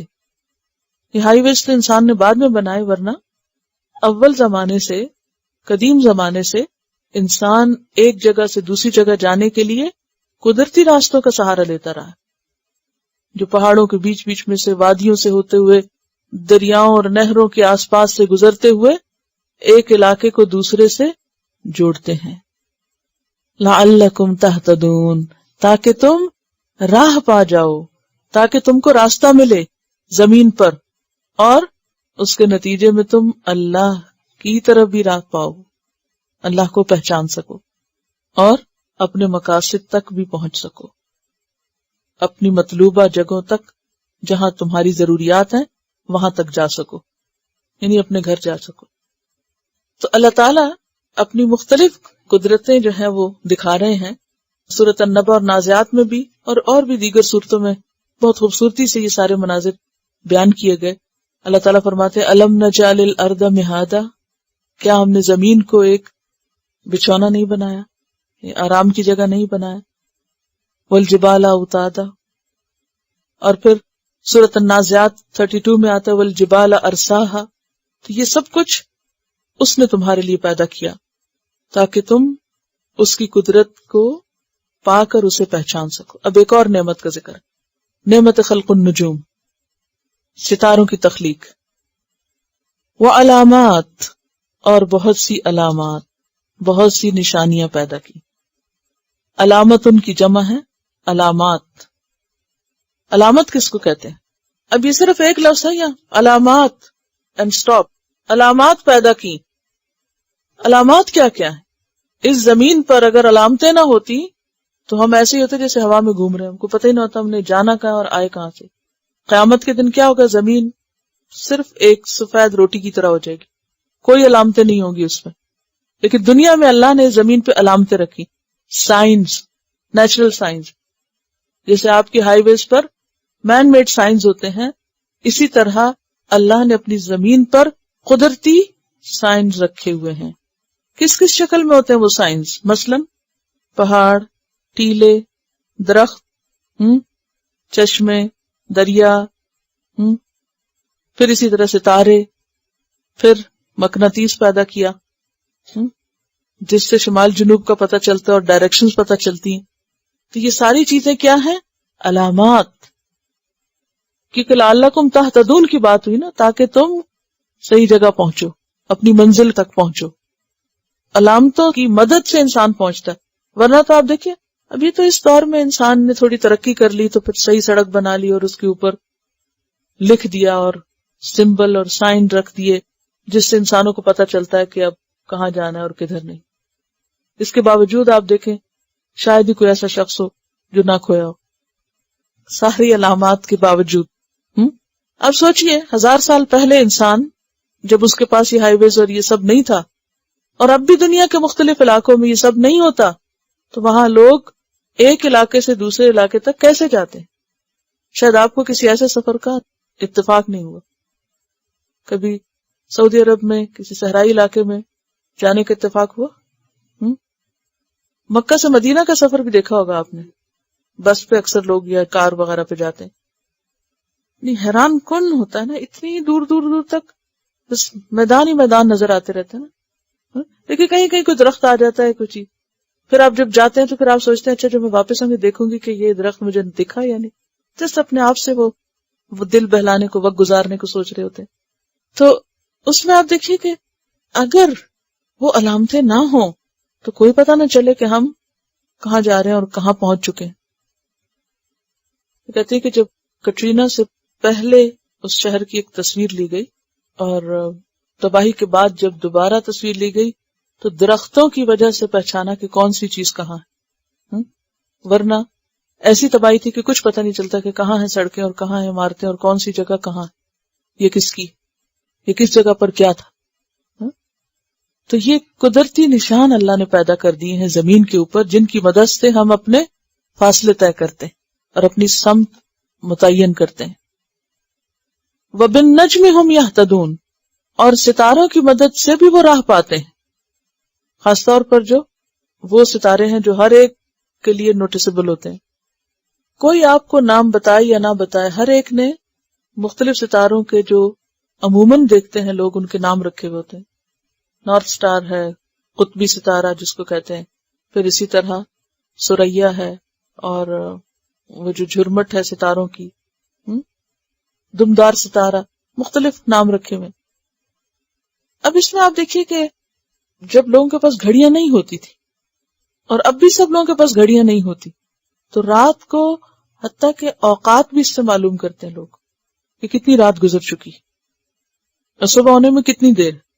یعنی آسمان پر آپ دیکھیں گے کہ خاص وقت میں خاص ستارے خاص سمت میں نظر آتے ہیں.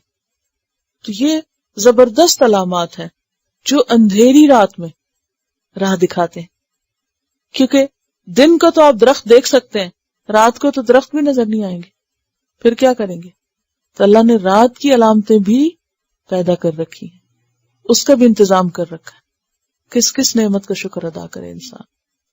وَبِأَيِّ آلَاءِ رَبِّكُمَا تُكَذِّبَانِ. سورۃ الانعام 97 میں آتا ہے وَهُوَ الَّذِي جَعَلَ لَكُمُ النُّجُومَ لِتَهْتَدُوا بِهَا، وہ اللہ ہے جس نے تمہارے لیے نجوم بنائے تاکہ تم ان کے ذریعے راستہ پاؤ. فی ظلمات البر والبحر، خشکی اور سمندر کے اندھیروں میں.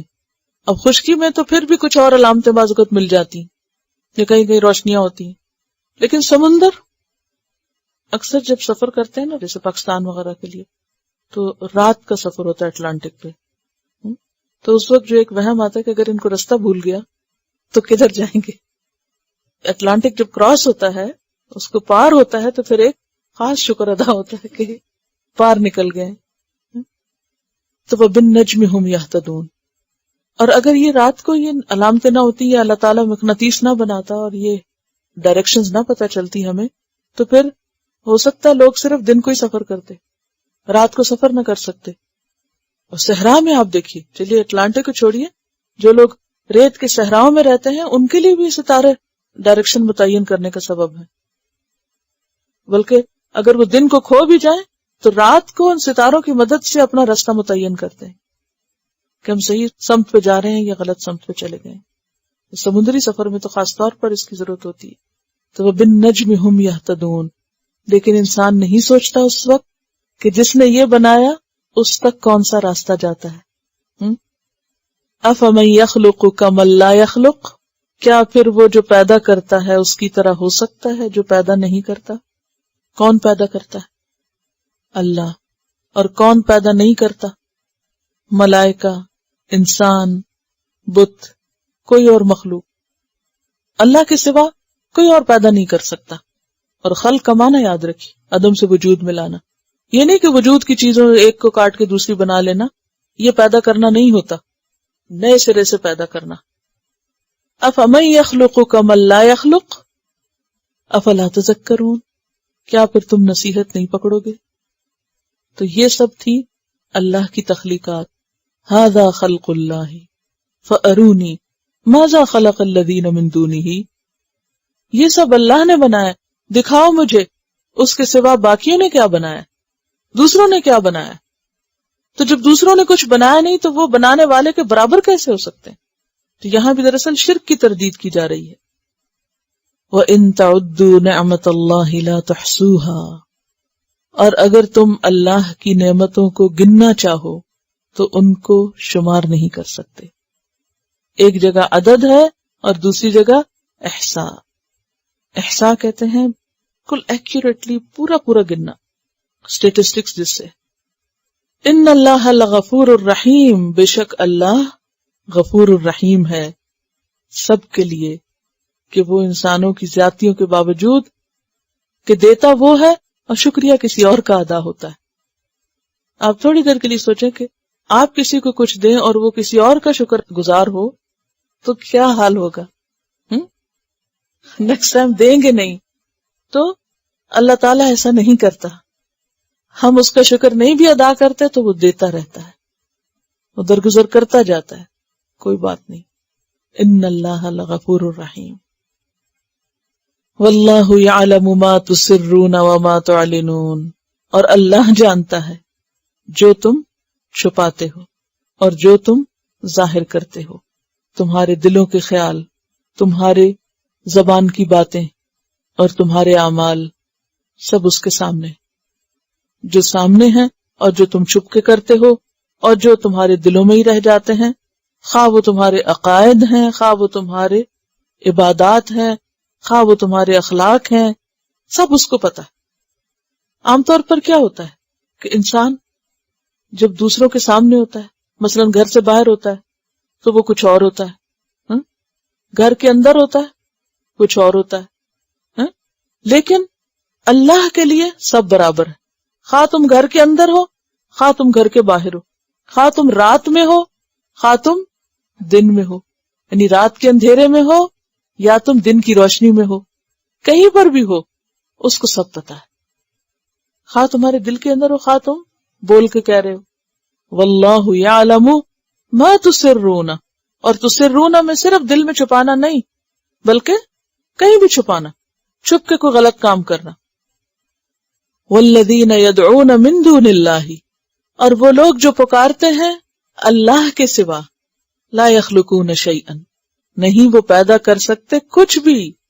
یعنی جنہیں یہ اللہ کو چھوڑ کر پکار رہے ہیں، جن سے دعائیں کر رہے ہیں، جن کو اپنی مشکل میں بلاتے ہیں، وہ تو کچھ بھی پیدا نہیں کر سکتے. اب دیکھیے کہ اول سے آخر تک آج جتنی بھی آیات ہیں ان سب میں مرکزی چیز کیا ہے؟ خالق کون، خالق کون ہے، اور جو خالق ہے وہی الہ ہے. تو لا الہ الا اللہ کو ثابت کیا جا رہا ہے تخلیق کی مثالوں سے. لا یخلقون شیئا وہم یخلقون، اور وہ پیدا کیے جاتے ہیں. یعنی اللہ کے علاوہ لوگوں نے جس کو بھی شریک بنا رکھا، خواہ وہ انسان ہے یا جن ہے یا فرشتے ہیں یا کوئی اور مخلوق ہے، وہ سب مخلوق ہیں. اموات غیر احیاء، مردہ ہیں، زندہ نہیں ہیں. کیونکہ عموماً زندہ لوگوں کو تو کم، لیکن مرے ہوئے لوگوں کو زیادہ پوجا جاتا ہے. جب کسی سے دعا مانگتے ہیں، مجھے حیرت ہوتی بات کہ جب لوگ قبروں پہ جا کے دعائیں مانگتے ہیں ان سے، تو بات یہ کہ عام طور پر کوئی زندہ انسان ہو تو اس کے سامنے جا کے اس سے دعا کوئی نہیں مانگتا، لیکن جب وہ مر جاتا ہے تو پھر جا کے اس سے دعائیں مانگنے لگتے ہیں. یہ کس قدر عقل ماری ہوئی ہے نا. اور اسی طرح پتھر کے بت، وہ بھی مردہ ہیں، بے حس ہیں، ان کو کیا سمجھ. اموات غیر احیاء وما یشعرون، اور نہیں وہ شعور رکھتے کس بات کا، ایان یبعثون، کہ کب وہ اٹھائے جائیں گے دوبارہ. ایانا جو ہے یہ دراصل ایو اوان تھا. ایو اوان، اوان آنیہ یعنی لمحہ، وقت کے لیے آتا ہے، یعنی کون سے وقت، کب. ایان یبعثون. اب ظاہر ہے کہ یہاں پتھر کے بتوں سے زیادہ کون مراد ہے؟ مرے ہوئے انسان، کیونکہ مرے ہوئے انسان ہی دوبارہ اٹھائے جائیں گے نا، پتھروں کو تو نہیں اٹھایا جانا. ٹھیک ہے نا.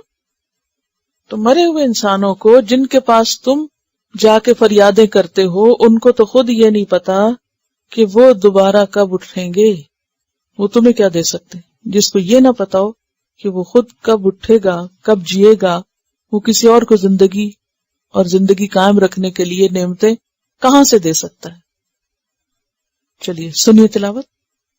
اس میں آپ دیکھیے کہ قابل غور چیز آیت نمبر 11، 12، 13 اور 14 کا سیکوینس آپ دیکھیں. آیت نمبر 11 کے آخر میں فرمایا لقوم یتفکرون، غور و فکر کی دعوت. 12 میں فرمایا لقوم یعقلون، عقل استعمال کرنے پہ ابھارا گیا. آیت نمبر 13 میں فرمایا لقوم یذکرون، نصیحت پکڑنے کی بات ہے. اور 14 میں فرمایا لعلکم تشکرون، شکر ادا کرنے کی بات.